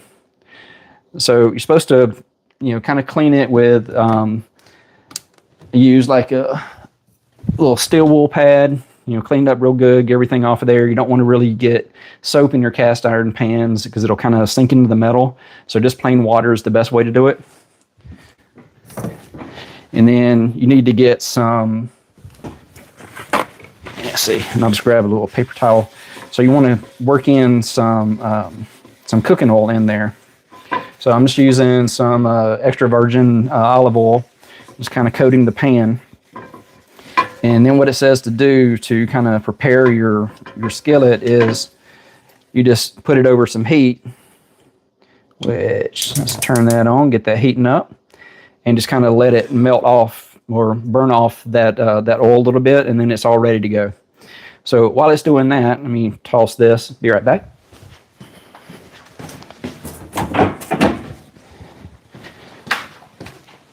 Yeah, I don't have a trash can right here. I need to do that if I'm going to do live streams in the future. Another little lesson learned there. Wait, baby worms will be made a lot. So the coffee makes them make babies? Oh, that's good to know, because I definitely, from Glacier Wigglers, yeah, she was talking, I've been watching a lot of her videos, and NanaWorms, I think that's her name. She just subscribed to the channel. The collab I did with Glacier Wigglers, I think she saw my stuff there, and so she left me a nice comment with some good guidance, and said she was going to subscribe and watch my worm journey. So I really appreciate that. She's a larger channel. Glacier Wigglers currently is a smaller channel than me, so we kind of have different size people getting started with worm farming, and just lots of different skills and learning things, and just sharing what we're learning as we go. Yeah, I love the name, and her channel's amazing. Her description. So yeah, if you haven't seen her, check out her channel. Just the description. If you go to her channel pages, yeah, I've got to watch her videos. Yeah, and I left her a comment. She talks about her cringe beginning videos. And it's like, yeah, that's the ones I'm going to watch first, because that's more where I'm at. Starting a YouTube channel, just getting started with worms. I can relate to your cringe videos better than your current stuff. But she has a really nice, educational, her background. She can really share a lot of really good information. So yeah, I'm definitely going to just binge her channel soon. Okay, so we have the cast iron pot heating up, which I need to make sure I've got something to hold the cast iron pot, because it's not like your modern pans with a little, little handles that don't heat up. That's going to get hot. So I know that about the cast iron skillet. I'm not going to touch that without the glove. So I got my UV glove. Love those UV gloves. That's the best name for a kitchen utensil or a kitchen tool, All right, so let's see what we got. We're on the first step. Yeah, so all of this, we're on the heat the oven to 400. So I haven't even done that. So upper, and we'll set that to 400. Not 40, 400. There we go. All right, so we're heating up the oven. We're getting our cast iron skillet ready. So now we can start figuring out all the ingredients and get it ready here. So this makes 8 servings. So this is going to be like the full skillet full of cornbread here. So it's 2 tablespoons of unsalted butter plus 4 tablespoons half stick melted and cooled. 2 cups fine yellow cornmeal, ½ cup all-purpose flour, 2 tablespoons sugar, 2 teaspoons baking powder, 1 teaspoon baking soda, 1 teaspoon salt, 1¼ cups buttermilk, and 2 large eggs. So I think I have all that. If I'm missing something, we're in trouble, but I think I've got all that. All right, so heat the oven to 400 with a rack in the center position, and yeah, I'm heating the top, but since it's mentioning the center position, if I do it in the little section up top, that might be bad heat distribution, and it might burn my cornbread, and I would rather make good cornbread, at least for this attempt. We're going to give it the best shot. So I'm going to change that up, and I'm going to heat up the bottom, and I need to take some pans that we kind of store in there out of the way. So I'll be right back.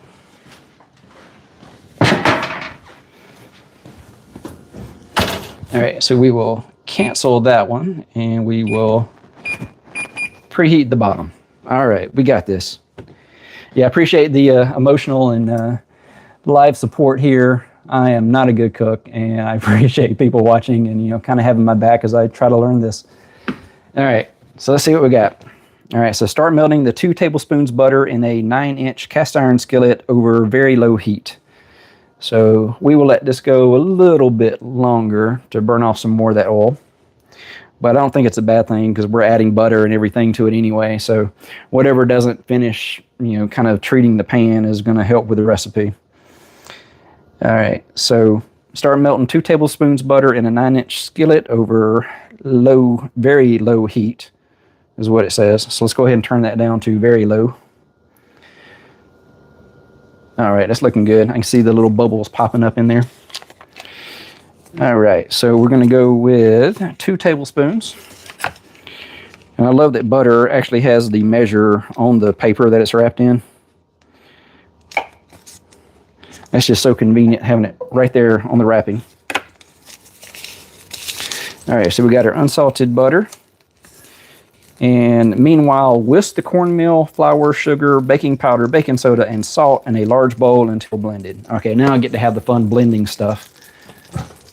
All right, let's see, I've got mixing bowls up here. See if I can do this without making too much noise. Let's see, what's the proper size for cornbread? Now we just kind of go in the middle here. Bigger is better than overfilling it, I guess. We'll go with that.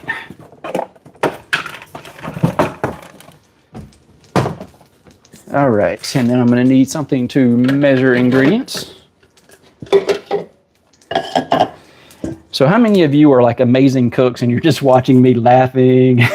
Or how many of you are still learning how to cook and it's like, okay, yeah, if he can do it, I can do it.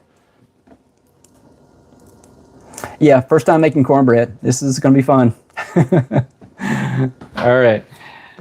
Okay, so let's go through our list here, figure out amounts and get it all in the bowl. Okay, so cornmeal, that's 2 cups. All right, so I got the cornmeal.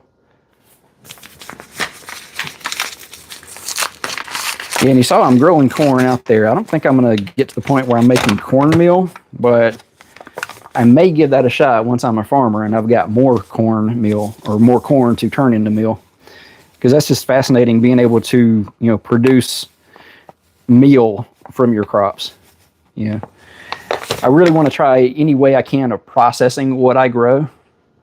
It's kind of like taking an analysis, a science experiment kind of thing with all of the agriculture, all the farming. It's just like, oh, that's cool. And if I do that, then what other cool things can I do connected to that? And you start making all these like crazy connections of things that you can learn. All right, so 2 cups of the cornmeal. Up next, we got the flour. And I need a 1/2 cup all-purpose flour. And our flour was over here.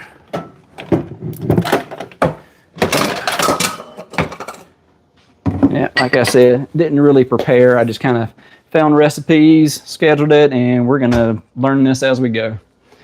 I know I've got all-purpose flour here somewhere. Excuse me just a moment. I have to climb up the cabinet behind the camera. Let's see.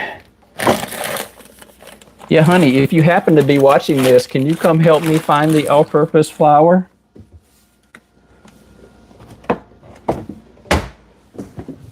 I don't think she's watching. She's supportive, but she's not a YouTube watcher, so she supports in lots of other ways. She's amazing. I love my wife.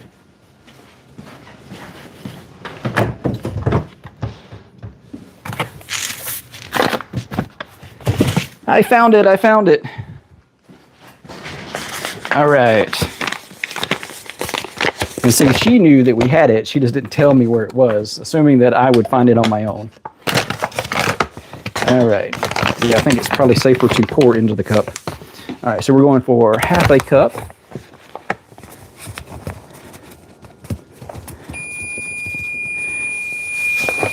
Is that my collards done already? See, I'm just so slow making everything else that the time it took to make the collards went by so quick. Yeah, because we're at 1.5 hours in the live stream here. Yeah, I can't believe people are still watching. But thank you. I really appreciate people joining me for this crazy little experiment. My little celebration of 100 videos on YouTube. And thank you. I'm up to 101, so I have matched subscribers to number of videos. Well, briefly, because I have another video that's coming out at 9:15. So if anybody hasn't subscribed yet, help me get up to 102 so I can keep up with my number of videos. No, I'm putting out so many videos. I don't expect my number of subscribers to keep up right now. All right, so we got the all-purpose flour in there. And I'm just going to make a mess. I'll clean up after I stop the live stream. All right, we got the sugar. Sugar is 2 tablespoons. And I got the sugar when I was looking for the flour, so that is ready to go.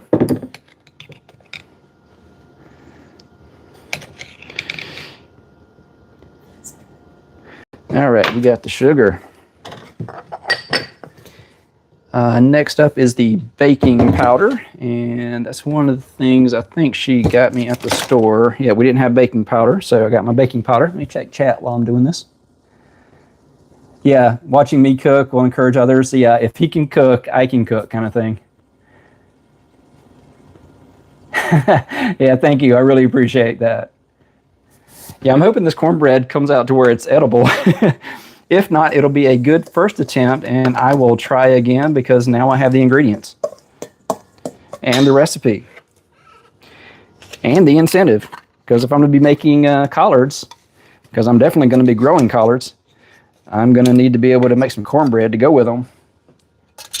So what have we got here? So the baking powder is 1 teaspoon.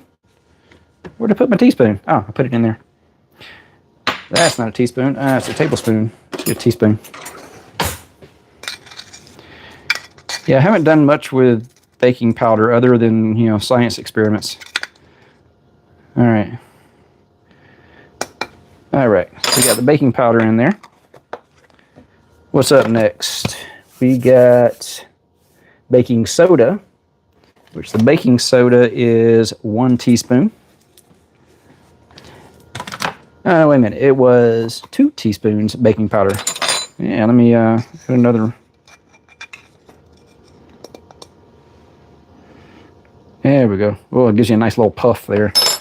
All right. Okay, so baking powder and now the baking soda.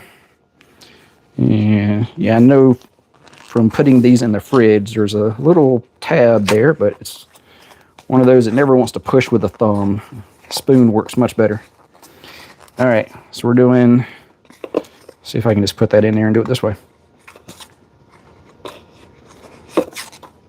Wow, that actually really works. You just kind of put the spoon in there and just rub it across top. Ah, there we go, 1 teaspoon. All right, so now we got our baking powder, our baking soda, and salt. Salt is just 1 teaspoon salt. And I'll tell you what, I've just got sea salt, and we'll guesstimate. We'll say that was about the right amount. Because any southern recipe, you got to just, you know, guess on something, right? All right, so that's all the stuff, and then we blend that.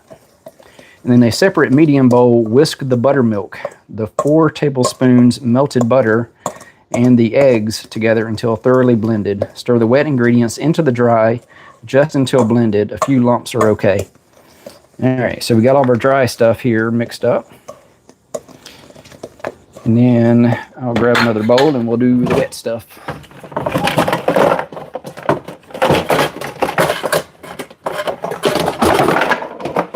Yeah, I am completely doing this as I read the steps. I have not prepared any of this. Sorry for the noise. At least when I'm editing videos, I can adjust the volume of things. Can't really do that in real life.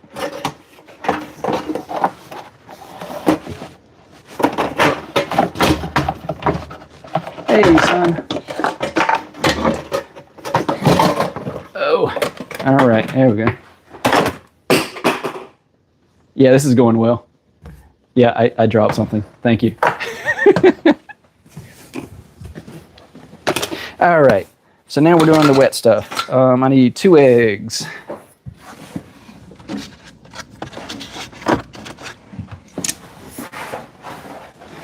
All right, so we'll just put those in there until I get everything else. All right,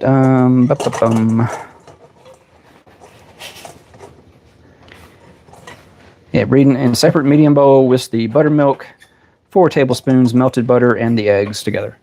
So let me grab the buttermilk that we found finally. Yeah, so that's the buttermilk. So, I mean, if you saw that, wouldn't you think that would be in the milk section? No, it was in like the creamers for coffee in that section. All right, so we are preheated, and I'm gonna go ahead and turn off my, or I'm gonna go ahead and turn off the the collards there. I don't want to overcook them. Keeping it covered, they should keep simmering and they'll be good.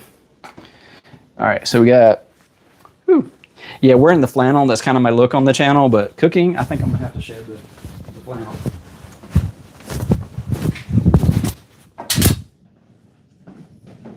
I know, is that getting more subscribers if I start taking off clothes? It's not that kind of channel.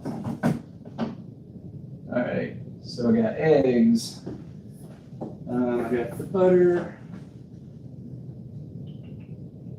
Yeah. Buttermilk, 4 tablespoons, melted butter, and 2 eggs. Okay. All good. All right, see if there's any comments I've missed there. Yeah, thank you, thank you. All right, so let's go ahead and get our ingredients in here. Mix up our wet stuff so we can actually get the cornbread at some point this evening. Are you guys watching from East Coast, West Coast? Where are you located? Because for me, it's already 8:30. When I was thinking this might be a 3-hour recipe, it was going to be running pretty late, but would have been only 8:30 at this point. Not too bad. I don't usually eat at a normal time anyway. All right, yeah, I'm out of practice doing eggs. I got a lot of shell in there. Any more as I spoke. All right. Yeah, so those eggs are definitely going into my compost bin as well. Yeah, that's one of the things I was learning about the worms is how they kind of use that, and it helps them to digest their food. So they need the little, the rough material in there, so it helps them digest. So learning lots of new things. Oh my goodness, you're in New Zealand, so it's 12:30 p.m. That is so cool. Yeah, definitely welcome. That is amazing. So that's one of those things you don't really think about when you're starting with these little YouTube channels is you're gonna have people around the world watching content. I mean, I'm here in Maryland in the United States, and somebody in New Zealand's watching. That is so cool. Yeah, definitely thank you. All right, so we got the eggs. What else have we got? We're gonna get the buttermilk eventually. It smells good. All right, so the buttermilk we need.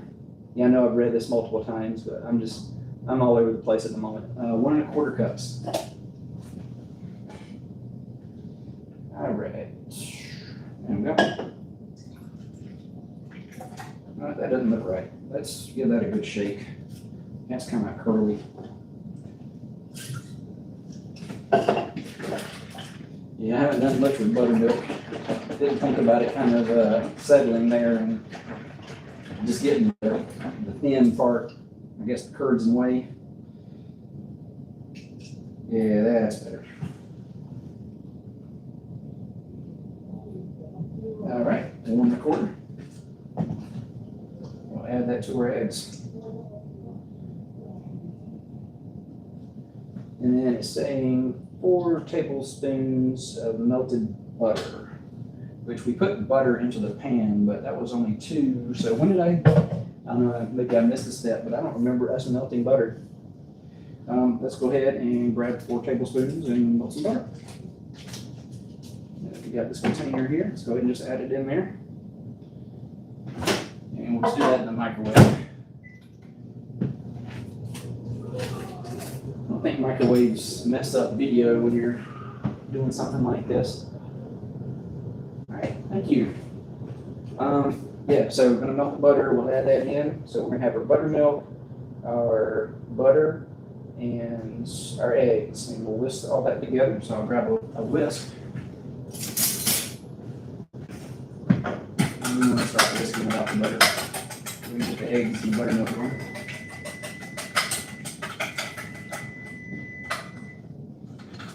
Move this around. Yeah, I was talking about the recipes and the receipts. Yeah, in my messy kitchen, I can see why if you, like, back in, decades ago, maybe a century ago, books were much more rare to have. So you didn't want them to get damaged in the kitchen, so you would write down a receipt.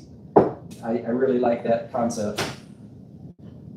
All right, so we got our melted butter, and we will add that in. I get all that in there, like a good butter. Oh, this is unsalted butter. All right, so we get all that whisk together until thoroughly blended. And it says stir the wet ingredients into the dry, just until blended. A few lumps are okay.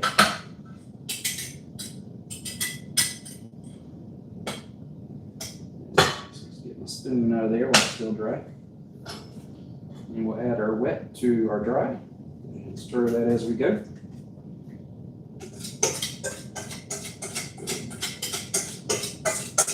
Get all this buttermilk out of there.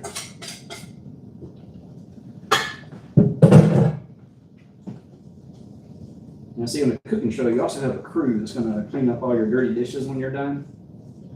Yeah, I've definitely noticed. My daughter started college this year, and so I'm usually the one that washes dishes. So when it's just me and my wife and my son, we don't produce that many dishes, and I can keep up and just kind of rinse them off, put them on one side of the sink. That side of the sink fills up, I'll put everything in the dishwasher. Now, my daughter just got out of her first year of college. She's back home, and immediately the entire sink, both sides, completely filled with dirty dishes every day. I don't know how she does it. That is a whole lot of producing dirty dishes. Yeah, I've got a coffee cup that I use. I have a soda, other juice kind of cup that I use, and yeah, paper plates or a plastic plate or even like a normal plate, and then just rinse it when I'm done. And I'll just keep reusing the same one. All right, so this is thicker than I thought it would be, but it's cornbread, so that kind of makes sense. And you want lumps in there, so I don't want to whisk it too long. So it says turn up the heat under the skillet to medium. We're going to heat up our skillet.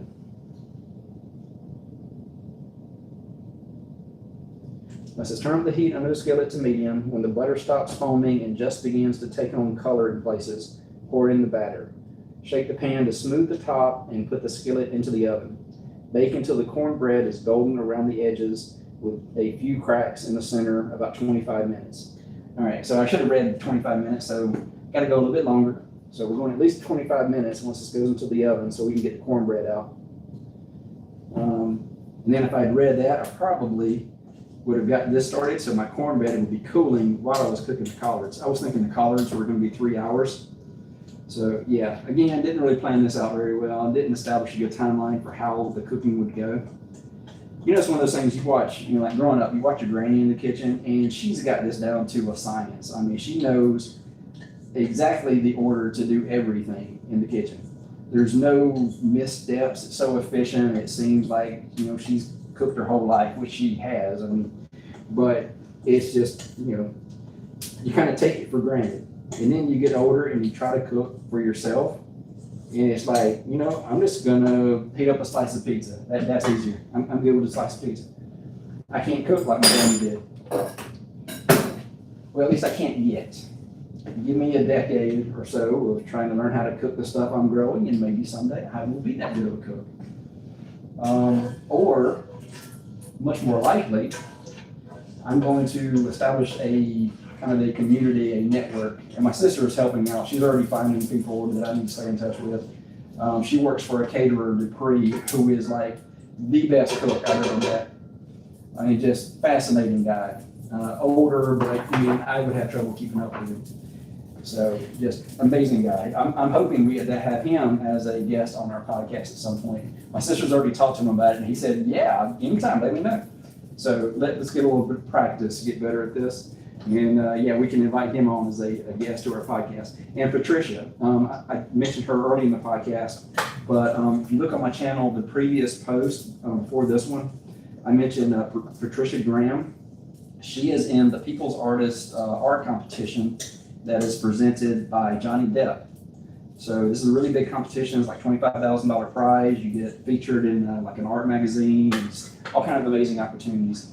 She's a local artist. She works with my sister at Dupree Catering. They got to know each other. Her art is amazing.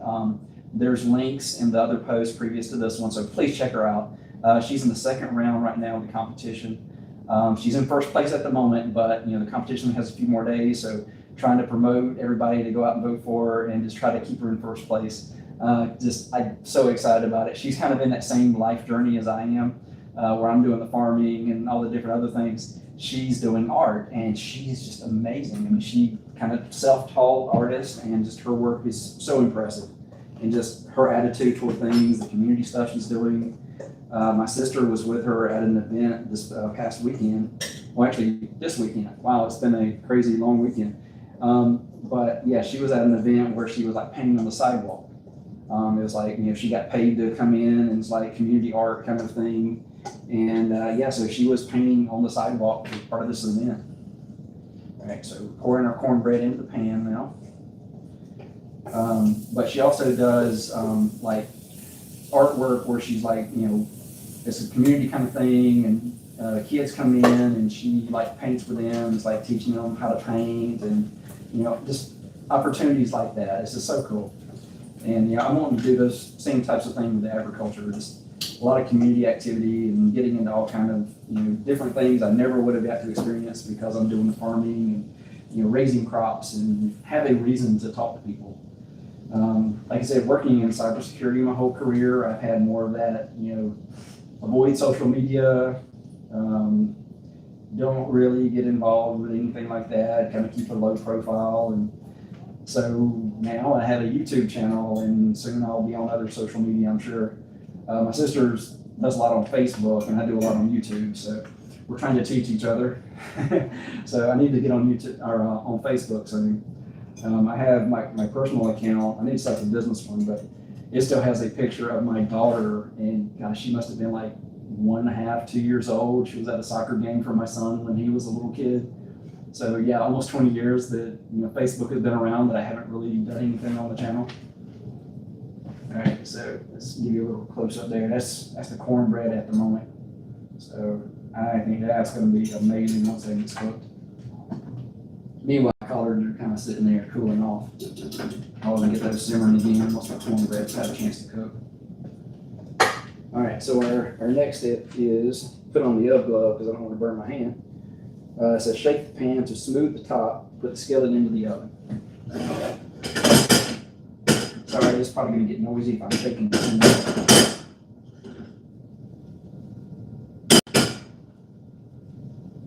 Yeah, I can see it settled a little bit, but it looks a little dry for it to actually have an impact when I do that. But it is completed the next step to put it into the oven and start cooking. All right, so we will start another timer. 25 minutes and we will have cornbread. Woo! It says the center should feel springy when you press it lightly. Cool the cornbread on a wire rack for about 30 minutes before cutting and serving. So I've got to wait 30 minutes after it's done. Man, like almost an hour before I can have cornbread. Be careful, the skillet will remain hot for a while. So yeah, no one will mind if you serve this with room temp butter, or for breakfast, butter whipped with fig preserves or maple syrup. Ooh, I know what I'm having for breakfast. I've never had cornbread with maple syrup. Oh, that sounds amazing. Yeah, I know what I'm having for breakfast tomorrow. All right. And it's a good thing I'm learning how to make cornbread. All right, let's check on our collards just to see how those turned out. Yeah, that looks good. And you can see how much it got reduced. I mean, that's mostly ham and bacon in there with a little bit of collards. And yeah, pretty much all that beer burned off. Oop, I forgot to turn that. Let's turn that one off before I accidentally burn myself there. Yeah, it's looking good. I think I'm gonna put it back on that back burner and put it on low and just let that stay warm. All right. So I think that's most of our cooking, at least started. Like any proper Southern person here, I should go ahead and have dessert while I'm cooking, right? That makes sense, right? I can do that. That's the fun part of being an adult. Ha.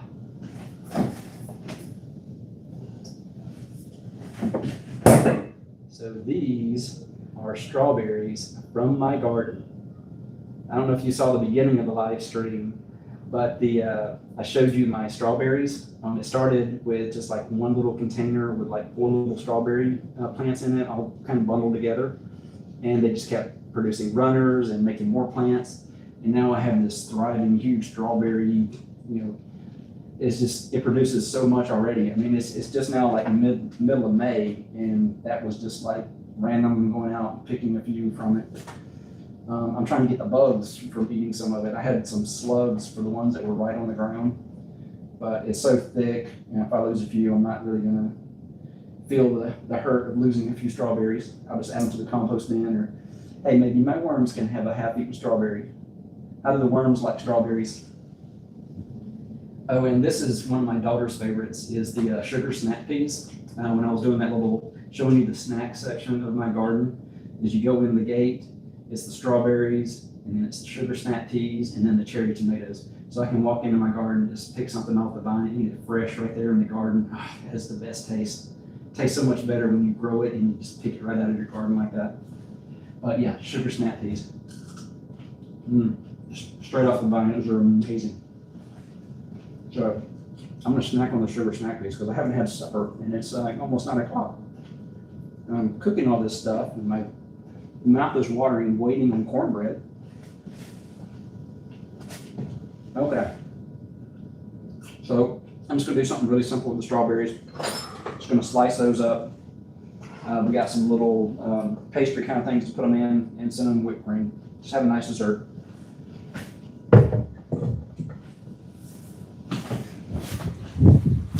You know, and I'm realizing, can you guys even hear me? I took off my shirt while ago. And that's where my microphone is. So can you actually hear me now? You've been so patient. You've been reading lips this whole time? Or is something been picking up?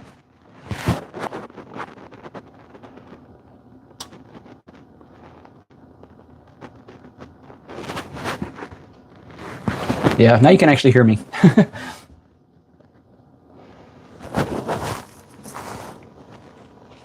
All right. So yeah, I'm gonna brave the heat of wearing flannel while I'm cooking over a stove, just so I have the microphone attached again. All right, so I'm gonna make strawberries. I was sharing all about my strawberries and everything. Okay, thanks. Could you hear me before I put the shirt back on? Because I'm not sure where it was picking up as a mic. Or maybe it picks up at a distance good enough for me. It's the DJI Mic Mini. This is kind of a new microphone for me. I've tested it out on a couple of videos, but you know, this is a new purchase to try to have better sound for my videos. Okay, all right, awesome, thank you. All right, so yeah, let me grab the whipped cream. Any excuse to have a dessert with whipped cream, right? So got the whipped cream. Give that a good shake, get that ready. And then just, you know, going simple, just store-bought little dessert shells. And it's gonna make some desserts in those. Yeah, that was the thing last year, is trying to get in better shape while you're gardening and eating all the stuff from your garden. It's kind of counterproductive. So I'm trying to get in good shape, build up stamina, because I know being a farmer at 55 is going to be really rough on my body, which is the reason why I'm so glad I'm going to hopefully be able to start at 55 instead of 65. Because if I had to start farming at 65, I don't think my body could take that. So, yeah, so trying to maintain some health. So that's part of my New Year's resolutions. I was doing monthly resolutions. So I've been doing planks and crunches, jump rope, and I've been doing a jump rope with a ropeless jump rope, so I can do it in the basement. It doesn't hit the ceiling. It's just, you know, you're hopping and spinning this little thing in your hands, and it's weighted, so you're getting like a lot of benefits from doing it. It's good cardio and kind of a full body workout. But yeah, I'm doing that, and I'm doing dead hangs, and the dead hangs really helped. I was having some issues with my shoulder, but just like hanging from a bar for a minute, it kind of stretches everything out. You know, your spine kind of gets extended. You know, your shoulders kind of get stretched out, realigned perfectly, and it's like all the pain in my shoulders went away. My back feels stronger, and like doing all the cardio and the ab stuff, I'm feeling healthier. Haven't really lost any weight, but you know, I feel like I've earned being able to eat some strawberries every now and then. All right, so let's slice up some of the strawberries. I want to get some of those ready. Yeah, one of my go-tos when I'm slicing stuff in the kitchen is either use a paper plate, but if you're using wet stuff, it kind of shreds on you. So I just use like a little plastic plate, so that way it's easier to clean up. I just toss that in the dishwasher instead of having to wash my cutting board a lot. Yeah, let's go ahead and slice up some of these strawberries from the garden. Let's see, we still got 18 minutes on the cornbread, and then 30 minutes for it to cool off after that. Yeah, I'm not sure who else is still watching? I see there's 3 people watching. I think one of them's me. I know one of them is Wolf Meow Ack Wolf. nice name. I'm not sure else. Nobody else has commented in a while. But yeah, just slicing up some strawberries to add to my little dessert while I'm waiting on my cornbread and waiting on my cornbread so I can eat my collards. But hopefully this is a good meal. I definitely appreciate having somebody in New Zealand watching me cook food, learning how to cook with my garden harvest here. Yeah, if you had asked me, back in December, I would have not ever thought that this is what I would be doing in the middle of May this year. Life just kind of puts you on some weird path sometime. Oh, that's a nice big one there. Yeah, that's nice deep red. That one's going to be delicious.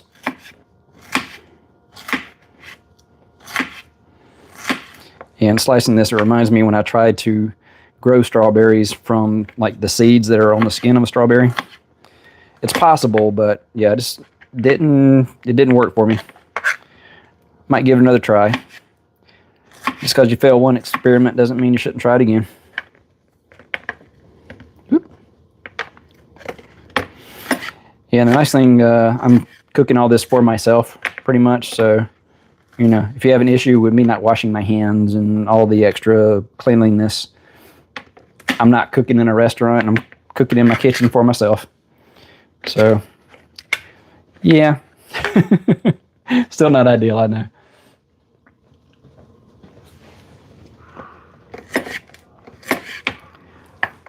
All right. Well, since it's kind of a small amount viewing here, is there anything that you would like for me to talk about? We can kind of have a little one-on-one discussion at this point. Well, I know there's people joining here and there, so yeah, if there's anything you guys want me to talk about, I've still got another 16 minutes for the cornbread and then 30 minutes to wait before I can eat it, technically. But I'm pretty sure I'm not going to be able to wait that long to eat cornbread. Especially when I get a good smell of it coming out of the oven. Oh, that's going to be so tempting. Even with me learning how to cook. If you're following a recipe, how far off can you be, right? Actually, I've got another one of those sugar snap peas. I'm going to go ahead and eat that one while I'm preparing my dessert. Love the crunch of those.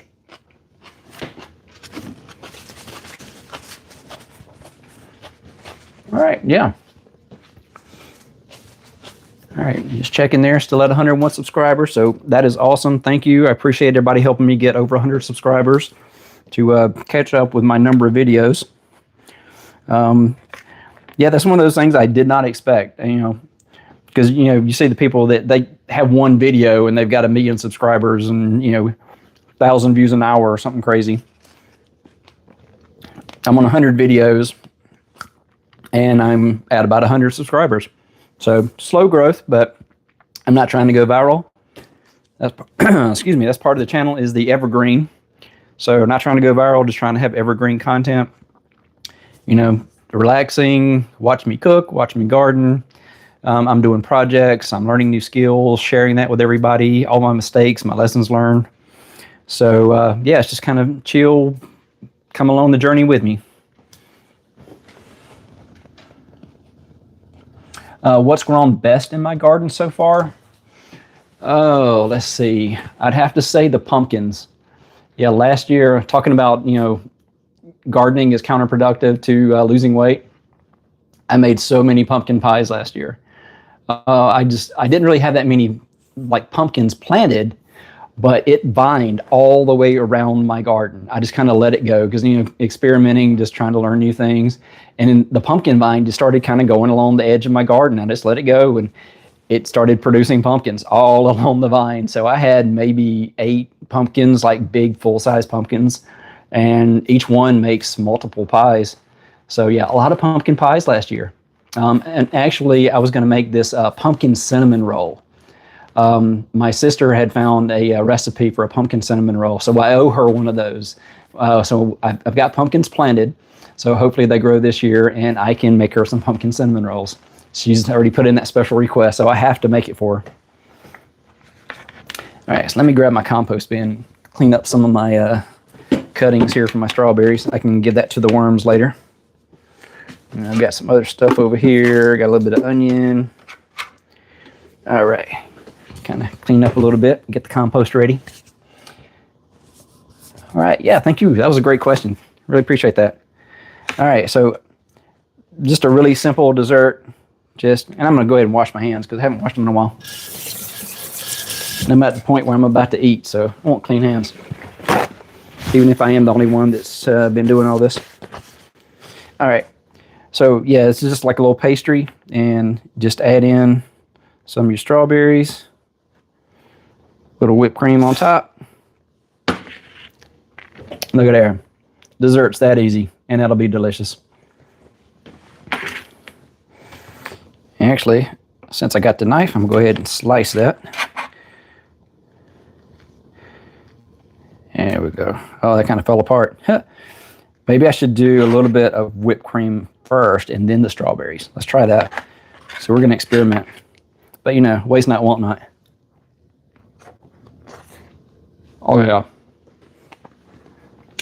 Strawberries from the garden.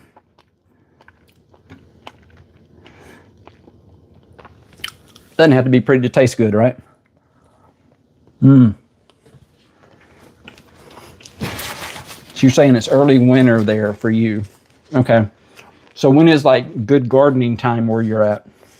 It's pretty much the opposite.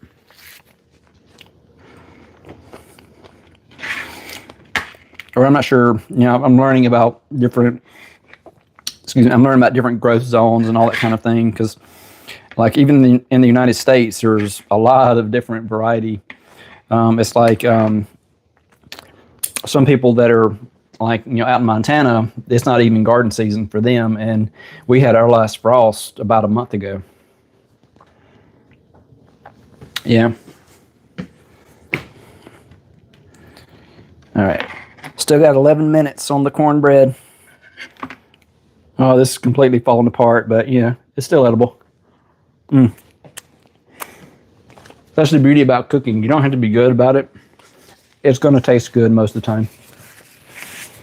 Okay, awesome. Thank you. Yeah, let's try to do another one where I add the whipped cream first. Figured, hey, this is like the simplest thing to make, right? Little pastry, whipped cream, and strawberries. And somehow I messed that up. All right, so we're going to add the whipped cream, and then we're going to add the strawberries.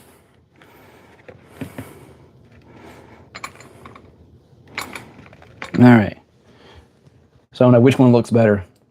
The one where you see all the strawberries, oh, this one's kind of making my mouth water. I'm thinking this one's better.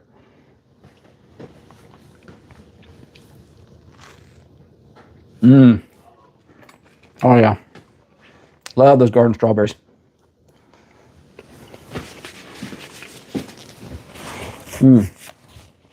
Yeah. Agreed. Tastes better too. But don't want to fill up on dessert, right? I got collards and cornbread coming. Let's see. I had another recipe in here. Yeah, I'd marked another recipe that I was going to do. It's this one. It's an arugula. Oh, sorry. It's an arugula pine arugula pine nut salad. So it's really simple. I had some arugula in my garden. I don't have nearly that much arugula yet, but I had some arugula, and it'd just be, you know, one serving kind of thing. So just you add some vinaigrette to that, and you kind of toast the pine nuts, and the vinaigrette on the arugula kind of helps attach them in there, and it's just, you know, you get the texture, you get the taste. So I'm definitely going to give that a try. But since I started with dessert, it seems kind of weird to go back and do a salad at this point. So we're going to consider that my cooking for the night. I ended up doing a small portion of collards. I made some cornbread, and I had some dessert. That sounds like a pretty good meal. Although it's taking me 2 hours to do that. I could have gone to a restaurant been back home by now with a fantastic meal, but this is from my garden. I made it myself.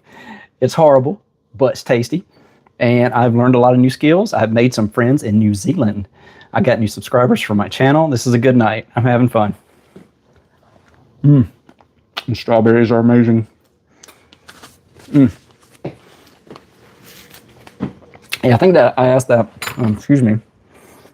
I asked that on the previous live stream, is when you're on YouTube, getting used to being on camera and kind of seeing your face, hearing your voice.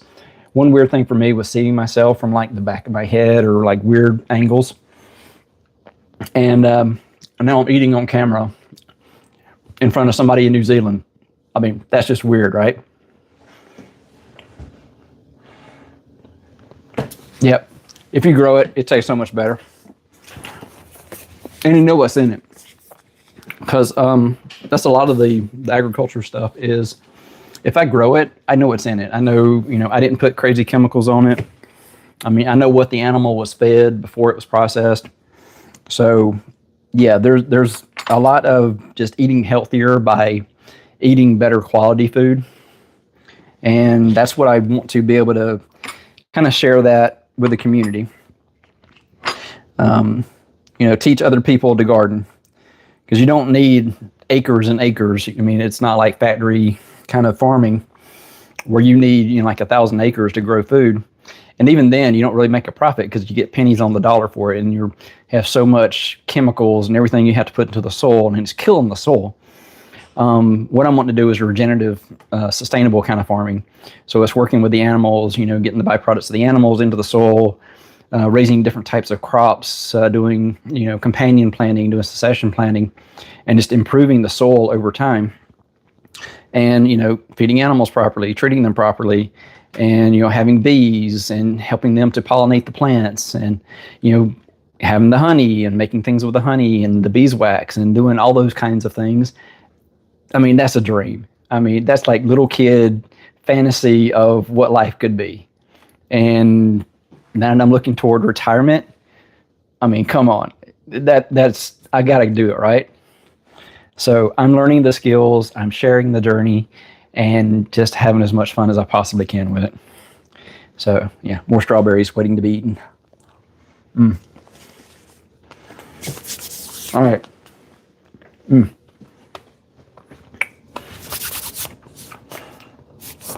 Oh, yeah, thank you. Let's see, what have we got? I see the collards are simmering again since I turned the heat back on. And oh my goodness, that smells amazing. Got that bacon and the ham in there with the collards. And yeah, I made it with the beer because that was the recipe. Not really a beer drinker, but I think I'm a fan of cooking with beer now. That smells incredible. Yeah, I don't know if you can see the steam on the camera. Oh, yeah. That smells so good. All right. And that's going to be amazing with the cornbread. Last time I made it, I didn't have the cornbread, and it was really good, but it wasn't collards with cornbread. All right. Well, I've got 6 minutes. I can do a little tidying up here.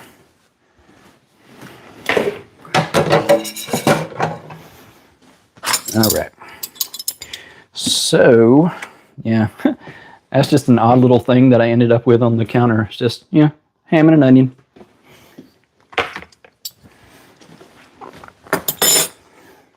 Oh, actually, let me check my battery. I just realized my charger was set up on that side of the room so that I could have my phone plugged in since it's my camera. Just saw the cord sitting there, and yeah, my phone's at 25%. I should probably plug that in. Duck back over here for just a second.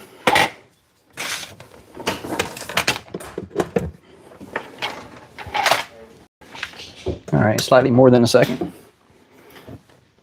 And then I have to plug that into the receiver for my mic. So there we go. Yep, all good now. Phone won't die on me. Okay. And, while I wait, strawberries. Yep, going to eat a lot of strawberries this year. Oh, check this out. My wife went and got all the ingredients So she hasn't looked in my garden and seen how many I have in the garden. Oh, and that's funny. I just got a text comment from her as I was talking about her. Love you, dear. But yeah, she got me more strawberries just in case I didn't have enough from the garden yet.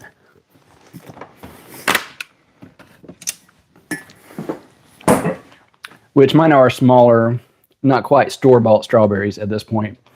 But since I grew them myself, they taste better than store-bought. All right, let me keep cleaning up a little bit so that I'm all ready to eat cornbread and collards in a moment. All right. Definitely got to keep this oven glove out because that is going to be crazy hot when I go to get that skillet out. I don't want to burn my hand. That wouldn't make a very good live stream.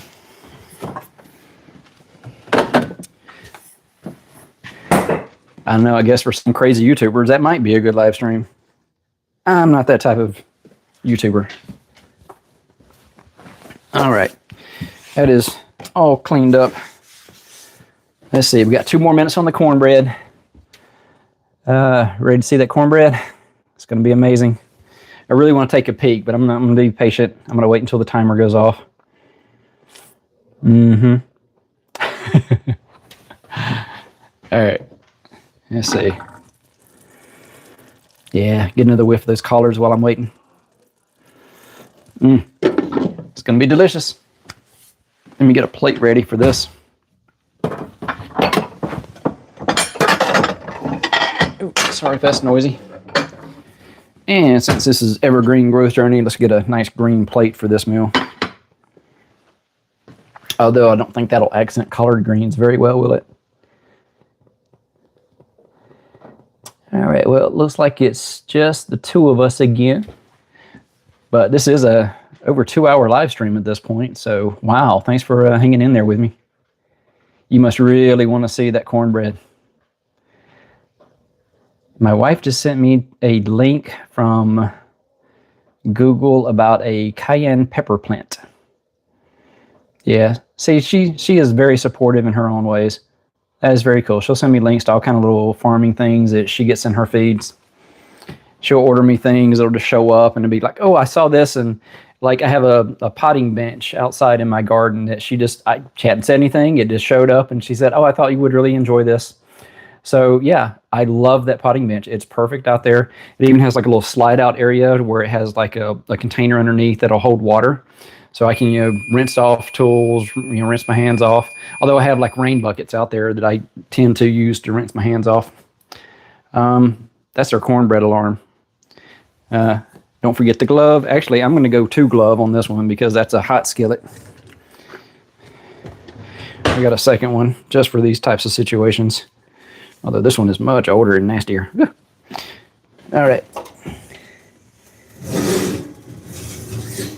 Oh, that looks amazing.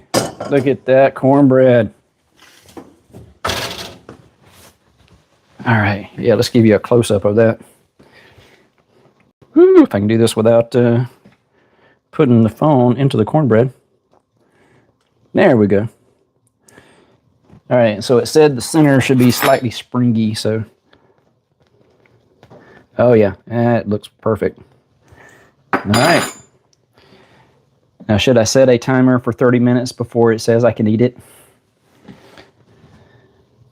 Yeah, let's cancel that, and we'll do a timer for 30 minutes, but there's no way I'm lasting 30 minutes without taking a taste of that.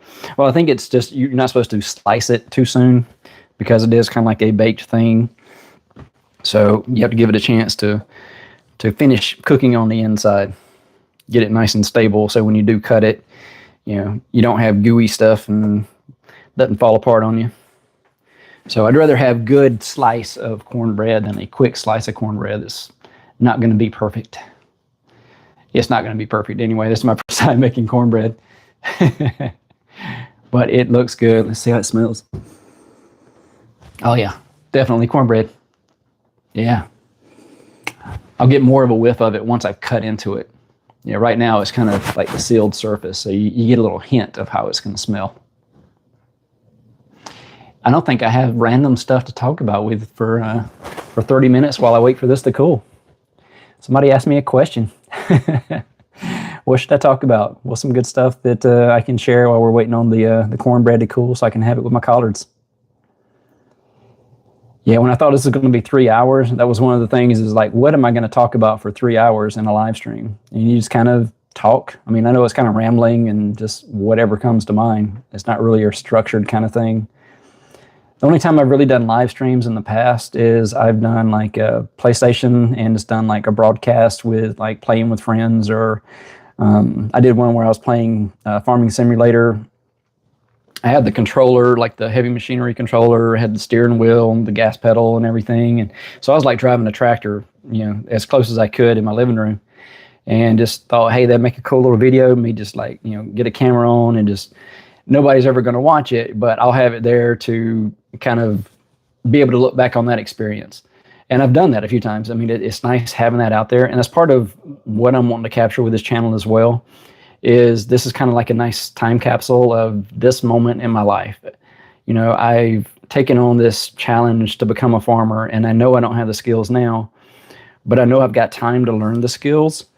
And I know if I establish this YouTube channel, it'll help establish a community, which I'm going to need once I move to South Carolina, and I'm actually trying to do the farming and all the, you know, marketing for the food and the processing and turning it into like good products and just all the different things that I probably don't even have an idea about at this point.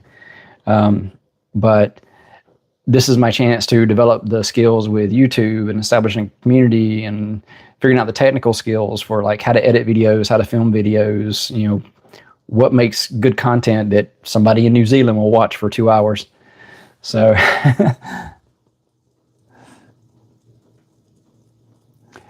what do I want to accomplish before I move?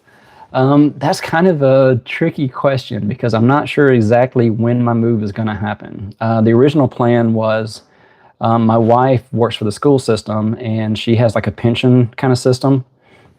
When we were talking earlier in the thought process for all this, she was going to be fully vested around July of 2028.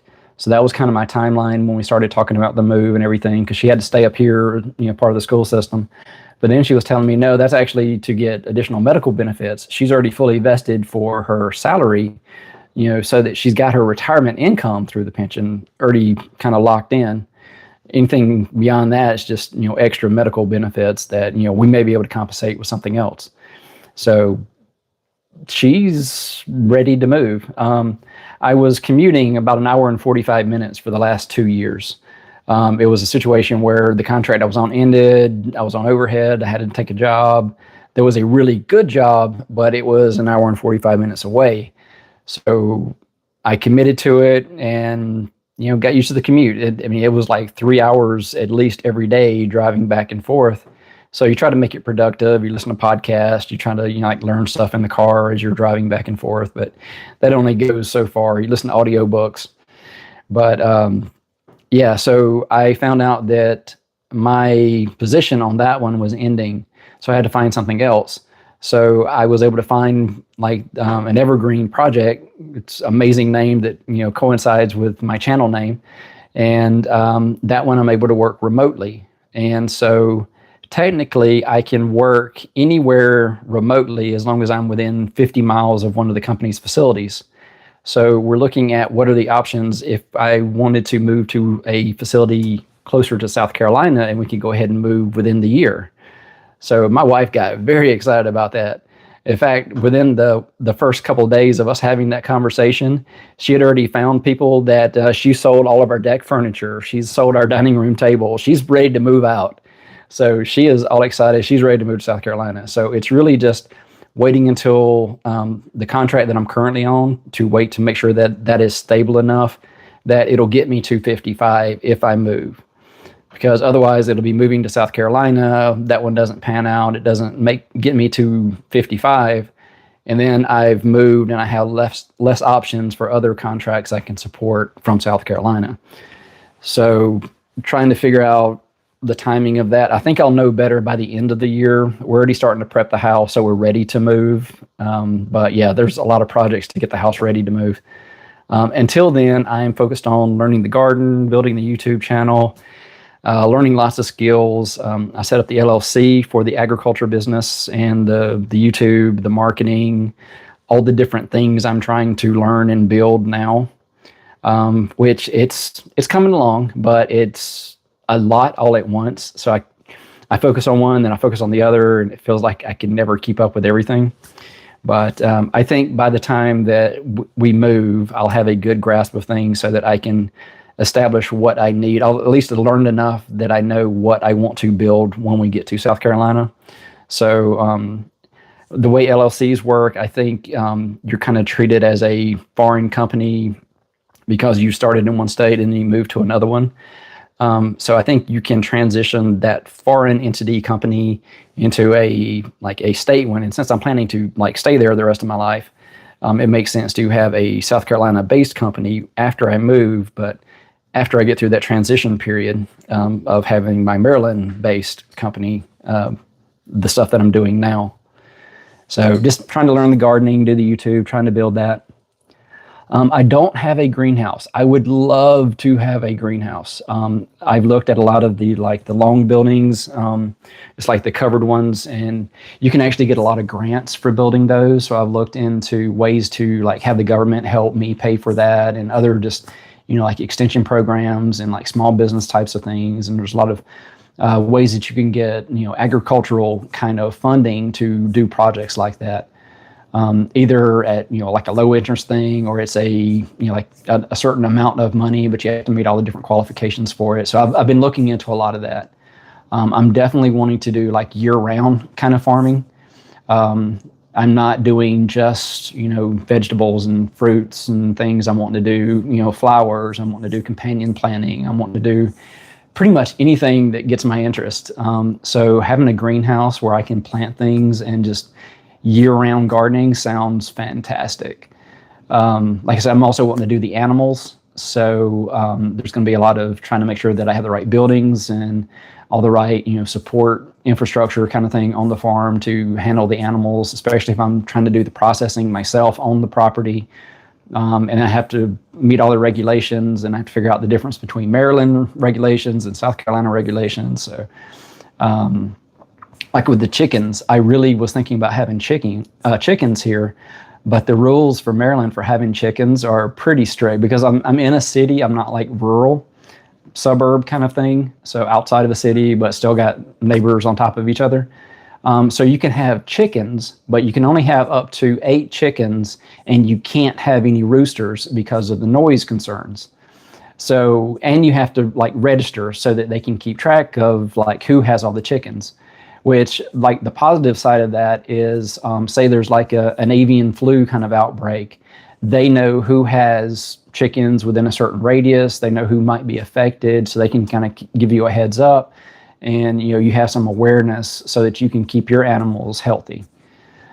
So I mean, there's a positive side to that, but it does sound kind of restrictive, and government's keeping an eye on your chickens, which is kind of weird for only having 8 chickens in your backyard. But one thing that if we were planning to stay here for 3 years, and we may, I don't know, we'll see how the rest of this year goes. But the next thing, I'm really wanting to do rabbits. I'm doing the worms now. I'm wanting to do rabbits next. I've already kind of got it in my little garden map, exactly where I'm putting it. I've done the research. I know what type I'm wanting. And actually, I'm wanting New Zealand rabbits. That's the breed of rabbits that I'm wanting. It's one of the best meat-producing rabbits. They don't grow as large, but they grow quickly to a certain size that you get 3 to 4 pounds of meat from each rabbit. They produce around 8 average with each set.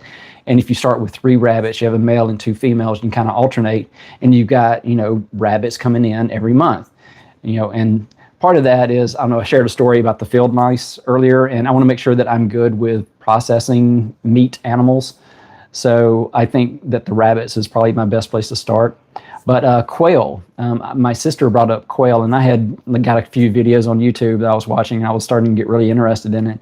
But she was telling me about a friend who raises quail, and you get these little tiny eggs, and you can hard boil them. It takes 3 or 4 of them to make an omelet, or to make a normal size egg. But they're really good quality eggs, and they go for a lot of money. So if you have quail eggs and you're selling them, you're doing farmers market kind of thing, you can make a lot of money off of quail eggs. And you get some meat from them too, but it's mostly the eggs. So if I don't do the chickens, is kind of crazy regulations, but I might do quail next. So yeah, worms, rabbits, and then quail. Got to start somewhere. But the goal is I'm wanting to do goats. My wife is excited about the land of minis, as she's already calling it. She's wanting to have like all these little miniature kind of animals. So like, the little small goats and little like quarter-sized cows and half-sized cows and stuff like that. Having like the little sheep and just having to where, like kids can come in and play with them. One thing she keeps talking about is one of the little like weird things is doing yoga with a goat. Like you have like, it's kind of like in your little petting zoo with little baby goat kind of things, and you're doing your yoga and it's all relaxing and chilling, and you get the little goats bleeding and hopping around, and like you may be doing this weird position and a goat hops up on your back. So just, cute little stuff like that. So she's all excited about that. I think that would be fantastic. That would be so much fun. But, kind of like a little petting zoo and just something to bring in kids and, teach them about gardening and, food security and like how to raise your own crops and, how to eat healthy and just all those types of things. I think that would just be an amazing opportunity that I would get getting involved with agriculture. All right, 12 minutes have passed. I think my cornbread is cooled off enough that I can risk cutting into it, right? And I guess second opinion is 12 minutes out of 30 enough that I can go ahead and cut into my cornbread?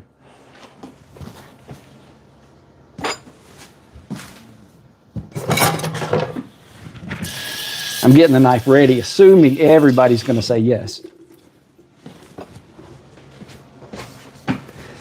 All right. So let's go ahead and slice into our cornbread. I can't wait. 12 minutes is long enough. And I'm definitely putting on a glove because I'm going to have to hold the pan to get it steady, and I don't want to burn my hand on the skillet at this point. No burns yet. Let's try to avoid it in the last little steps here. I'm just going to cut a nice big piece. It's like a slice of pie out of there. And see, that one is looking a little dirty. Let me grab another little. Oh, that one's perfect. All right. Oh, yeah. Look at that. That's good stuff. Steaming.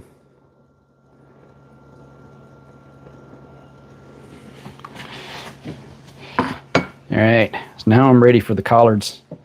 Finally get to eat my collards. They've been simmering there forever. That's got to be amazing flavor just soaking in from all that ham and bacon. All right, that's good. We'll go ahead and turn that off. And as much as I want to eat that bacon, I think that's going to be, I had the strawberries as a pre-dessert. I think I'm going to save that bacon. That whole having the cornbread with maple syrup for breakfast, I think I'm going to save that bacon and have that with the cornbread and maple syrup in the morning. So I'm going to get two amazing meals out of this little experiment here with cooking. All right. I think what I'm going to do is grab this, and we're just going to pour those collards and ham right over that cornbread. Just let it soak into that cornbread. And I was cooking with a beer, so I'm really curious how that beer cooked down. Because, I mean, it just looks like a sauce. It doesn't look like, beer. There's no beer smell to it. It's all collards and bacon and ham. But I think it's going to add to the flavors. Oh, yeah. Now, see, that's one of those things, like all the social media is you always taking pictures of your food, got to be a foodie. Never been that type of person, but, if I get to make fun foods like this, take pictures of it, pretty sure I've got some pride with, I made this, I grew the collards that are in that. And then someday I will grow the pig that makes the ham and bacon. Yeah. Yeah, definitely want the little pigs. Yeah, the little pigs are going to be part of the land of minis. All right. So we ready for a first bite?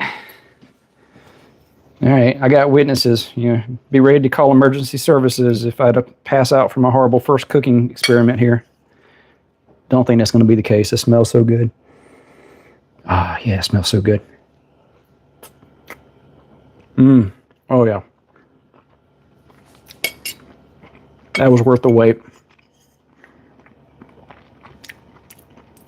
Couldn't wait 30 minutes for the cornbread, but it was worth the wait to make the cornbread. That's what I was missing last time. Oh, that is so good. And see, I was saying, I'm the only one in the house that's going to eat collards. So this is all mine. I don't have to share. Although, looking at all that ham, getting a taste of the bacon in there, they don't know what they're missing. Oh, yeah. Wow. All right. Well, now that I've finally had my food, I appreciate you hanging in, watching all this with me. This has been amazing. I can stay on longer if you want to keep chatting. I don't have anything else to do, and it's like 9:30. I guess technically I have lots of YouTube videos to edit. I did a podcast with my sister, and the audio and the video didn't sync up correctly. I uploaded it and watched it, and so the lips don't match the sound right. So I've got to fix that and re-upload it. Have that ready to go out soon. I've got a tour of my garden that I did. So kind of like I did at the beginning of this live stream. I don't know, did you see the beginning of the live stream or did you join in later? There were a few people that kind of joined in and I was sitting out there. I couldn't really watch the video out in the sunlight. This is so good. I think I cut too big of a piece of cornbread to go with a little bit of collards I had though.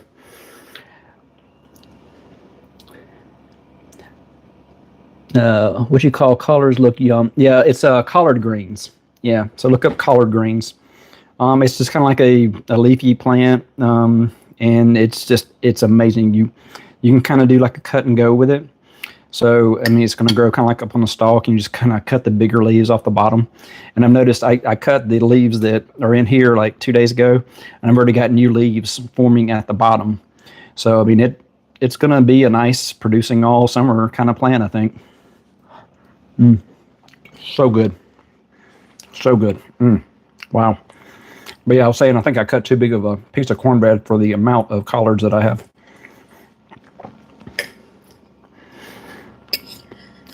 But yeah, I mean, I did a little garden tour at the beginning. So if you subscribe, this will go out as a video after the live stream, like within 24 hours or so.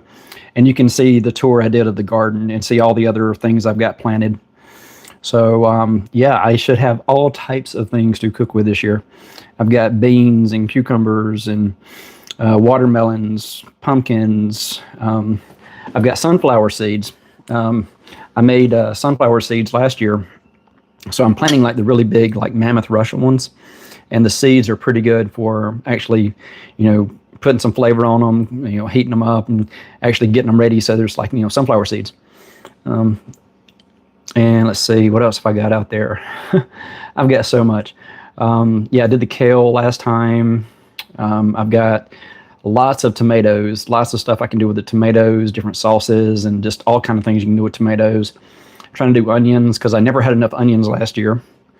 Seems like every recipe involves onions and just didn't have enough onions growing. I'm gonna have lots of strawberry stuff, so I'm hoping I can try making jam. I would really love to try to make some strawberry jam this year. I think I've got enough strawberry plants going that might be an option. I've got carrots. I'm wanting to do potatoes. I did a video that just came out this weekend where I started some seed potatoes. It was like an experiment with wrapping them to try to get them to chit. It's where the eyes turn into the actual, like the roots that you can use to start a new potato plant. So I did like a little experiment with one bag with an onion in it that's supposed to make it chit faster, and then one without is kind of my control. So I've got those and keeping the paper towels wet on those every day. But yeah, I'm wanting to do the potatoes like the Amish way, where it's in like a circle, like a garden fence kind of thing. It's like a 2 by 3 inch gap for the openings and the wire, and you kind of alternate between straw and compost, and you put your potatoes in there, and as it grows, you add another layer, so you get the stylons that grow at multiple different levels. So like one plant can produce like 100 pounds of potatoes. So I'm wanting to test that this year. Last year I just kind of grew them in a cardboard box, and as the plant got bigger, I would add more soil, and I got a good many potatoes. I probably got like 3 dozen potatoes out of each box, but they were kind of smaller. So I was wanting to try something different. All of this is kind of, my garden is my science experiment lab. I'm just trying new things, learning everything I can, making as many mistakes as I can now when it's not my livelihood. My profit kind of gets damaged if I don't produce something. Now's my chance to make all the mistakes. So just any random idea comes to mind that I can do in the garden, I'm trying it. So let's see, missing some of your comments. Yeah, if you watch the beginning of this video, I'm trying to do a cucumber teepee. So I have like a dozen pots with cucumbers in them, and then like bamboo sticks that are going up and all tied together at the top. And it should vine up all the bamboo stakes, and the cucumber should just hang down in the middle. So I can just kind of go into the little teepee and like pick all the cucumbers out of it. It looks really cool. I mean, you'll see little AI videos of it online all the time, where it's just they set it up and they instantly grow. But I wanted to do it real life in my garden. So having fun with that this year. I got it set up. They're starting to take off. They're starting to climb up the vine, or climb up on the bamboo a little bit. So that one's gonna be really fun. And I had a lot of cucumbers last year. So I tried pickling, had them in salads. I just random would look up, 20 things to do with cucumbers, and just kind of go down the list and try them all. Just had fun with it, trying to learn how to cook the stuff I'm harvesting, and then getting ideas for new things to grow. In the tour, I've got one of the boxes up there with a trellis that's going to be loofah. So that's actually something you can eat, which is really cool. When they're smaller, like 4 or 5 inches long, they're like an edible vegetable. It's when they get bigger and then they dry out that they become like the shower scrubbing kind of loofah that you're familiar with. Same plant. So I'm looking to kind of test that out. Yeah. Oh yeah. Yeah. I tried making the cucumber smoothie. That was just refreshing. It was kind of an interesting flavor from the recipe that I used to make it, but yeah, it was like just light and refreshing. One of the things I did was I did like a watermelon smoothie. That was really good. I had a few watermelons and kind of ran out of things to do and just got tired of just eating plain watermelon. I would have just containers full of like cubes of watermelon from ones I'd cut up in the garden last year. And if you look at my channel, my garden is really small. It's 20 by 30 foot. So I mean, there's not a whole lot of space, but I was amazed at how much it produced last year. And this year it should produce so much more because I learned a lot of lessons last year, but I'm going vertical with it as much as possible. So I've got trellises, I've got things for them to climb up, I've got the teepee for the cucumbers. I'm going to be trying to do my watermelons in like little hammocks. If you look at the section that my watermelons are in, I have this structure built in it in all of my raised beds with PVC. I originally put that there for some netting to kind of keep the bugs out of it. Bugs were never really an issue. I don't know, my neighborhood's just, I've never really had too many bug issues. Slugs, random little, things. Spotted lanternflies are a big invasive species right now, so just keep an eye on that. But there's ways you can kind of control them, so it's not, it never got out of control last year. But I had the structure there, so I'm going to try doing watermelons, cantaloupe, pumpkins, vertical. So I'm going to try to get them to vine up onto that structure and then put like hammocks to hold them so that they can just kind of grow up, so I can get more produced within that footprint of the raised bed. So we'll see how it goes, but that's the plan for this year. That's kind of my goal with the garden, is to try to go as vertical as I can with everything. Yeah, the cucumber one looks really cool. I mean, you see more of the AI videos than actual people doing it, but it is really cool. No, I never turned off the oven. Oh, I turned off that oven. I didn't turn off the other oven. Okay.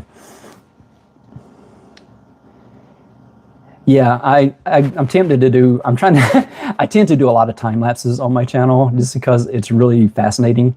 I've got the worms and yeah, the other, along with the potato chitting one, I did 3 things, and one of them was like a bug catching kit, and I've got like a woolly bear caterpillar that turns into this like leopard spotted moth. It looks really cool.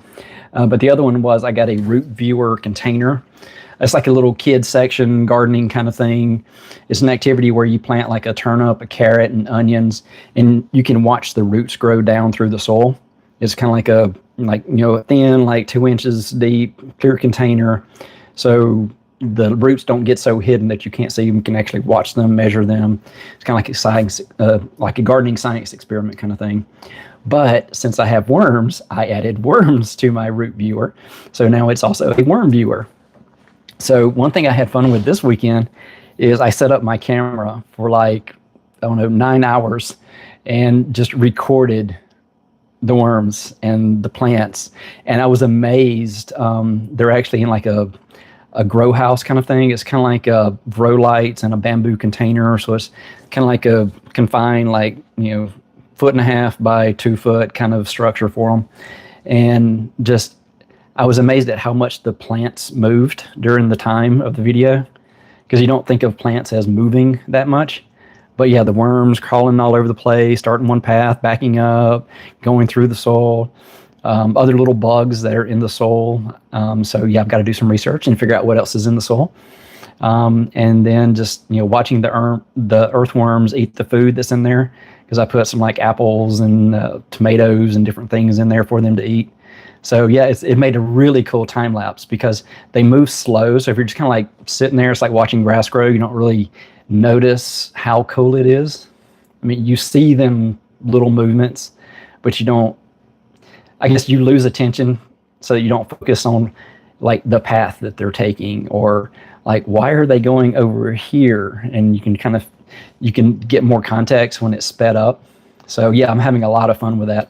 I did it in a like a shorts kind of like I'm doing the video now, the live stream. So it's like the tall, like a Instagram, a YouTube shorts kind of format. So I'm thinking what I'm going to do is I had a clip at the end that was like 1.5 minutes long. So I'm probably going to make a short out of that. But for the entire, it was like over that 9 hours, it made like a 17-minute video. So I think what I'm going to do is I'm going to put 2 panels. So I've got space to do that with it being in that format. So I can put one that's going forward in time and one that's going backward in time. So you can kind of see it like meeting up. I think that'll be really cool. So just going to have fun with it. I mean, that's a lot of the stuff with YouTube right now for me, is just learning the video editing, coming up with cool little ideas I've never seen, It's just, I have like a choose your own adventure. I figured out how to do that my first week on YouTube. And I'm still so proud of that. I've had barely anybody ever do it. But it's like I did a couple of shorts to introduce people and kind of link it and put it out there for people. But it's kind of like a choose your own adventure book when you were a little kid, where you read this page and it's like, if you want to, make a left, then you go to page 24. Or if you want to make a right, go to page 46. And you kind of end up going through the story. So I did that with YouTube videos, and they're all unlisted. So you can't jump ahead into the story. None of them you can go to directly because they're unlisted YouTube videos.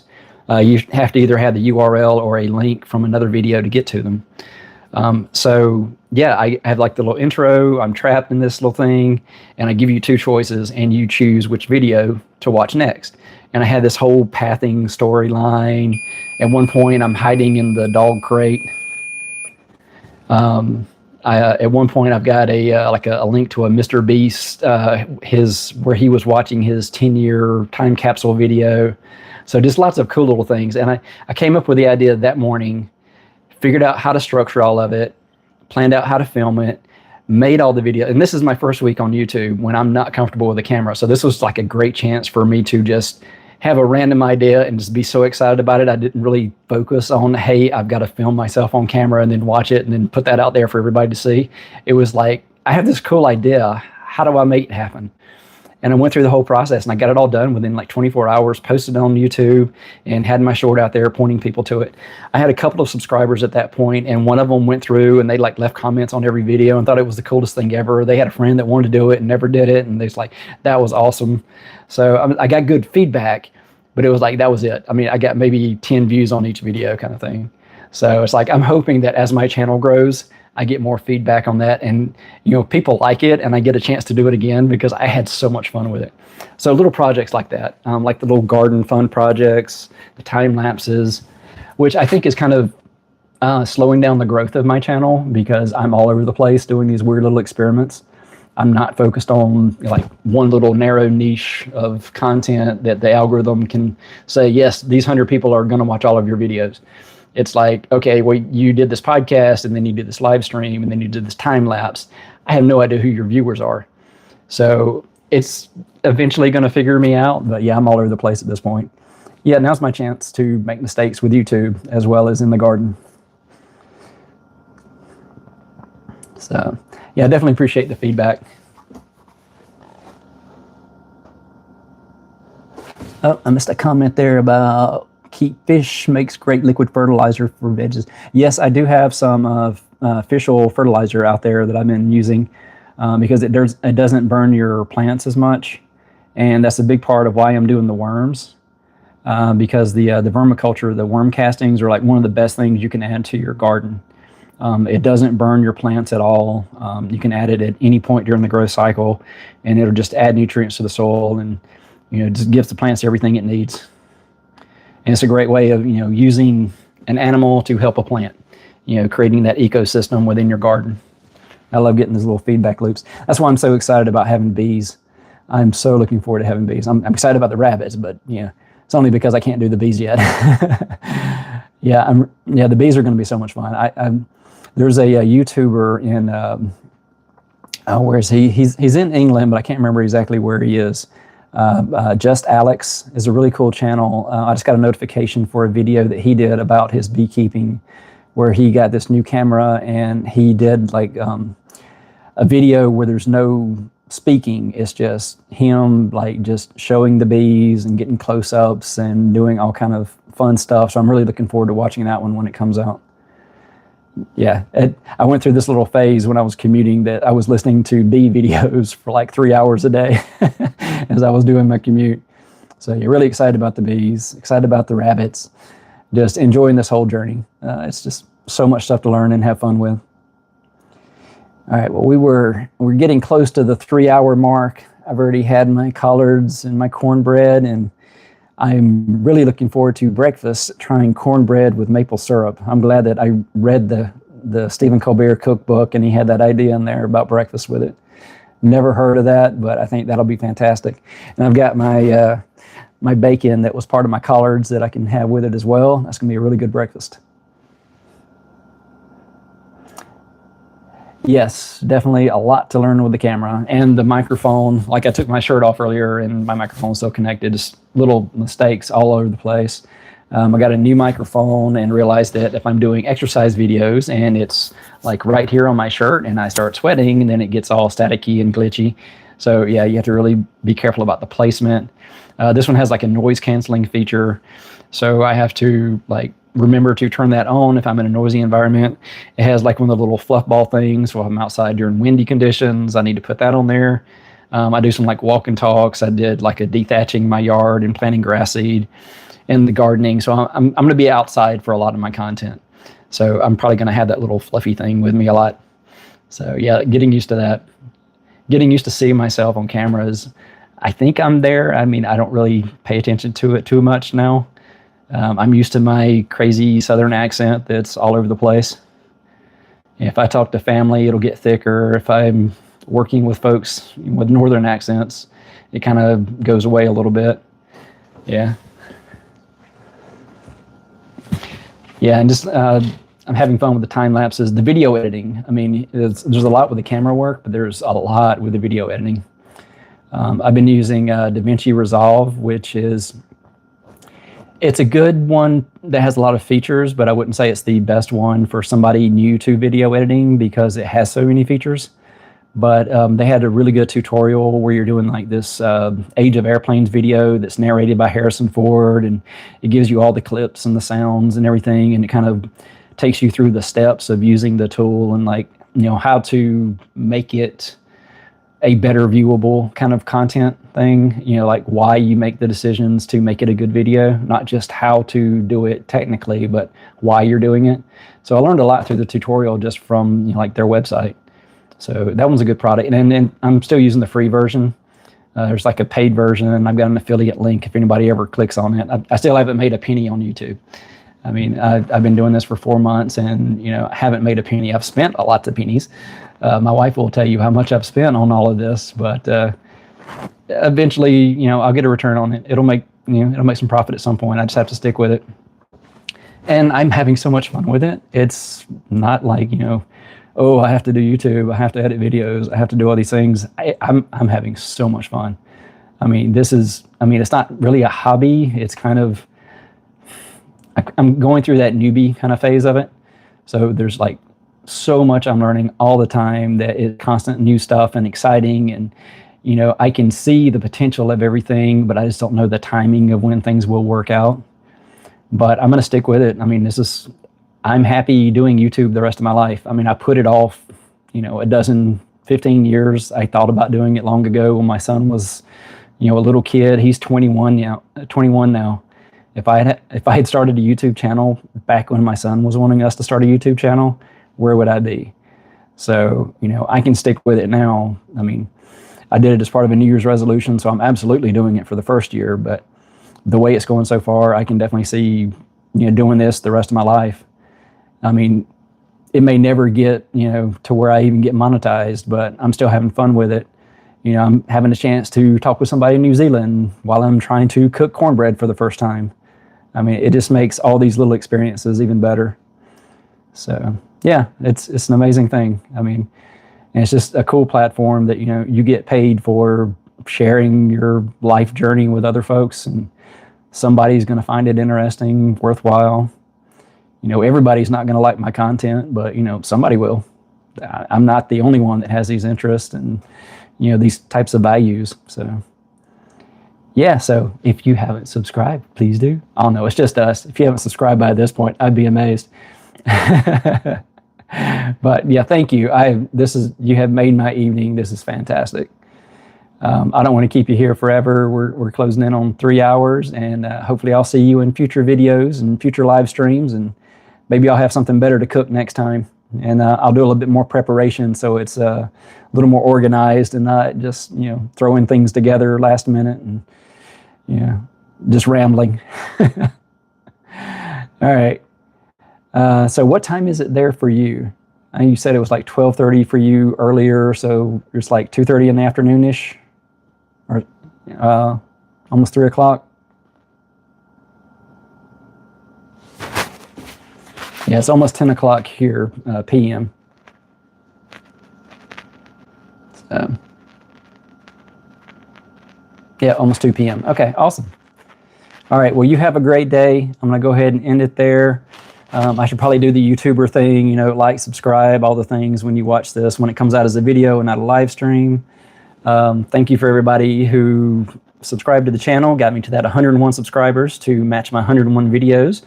Although during the filming of this one, my 102nd one went out, so maybe that one will get a subscriber later tonight. And I can try to keep it on par with my videos and subscribers. But just having fun and putting a lot of videos out there, trying new things, and just sharing my journey. So thank you very much, and I will see you next time. Have a great day. Or the Truman Show. Good afternoon, good evening, good night. Now, how do I end this thing? I did that last time. You get to the end, and it's like, there's got to be a button somewhere that's obvious to end the live stream.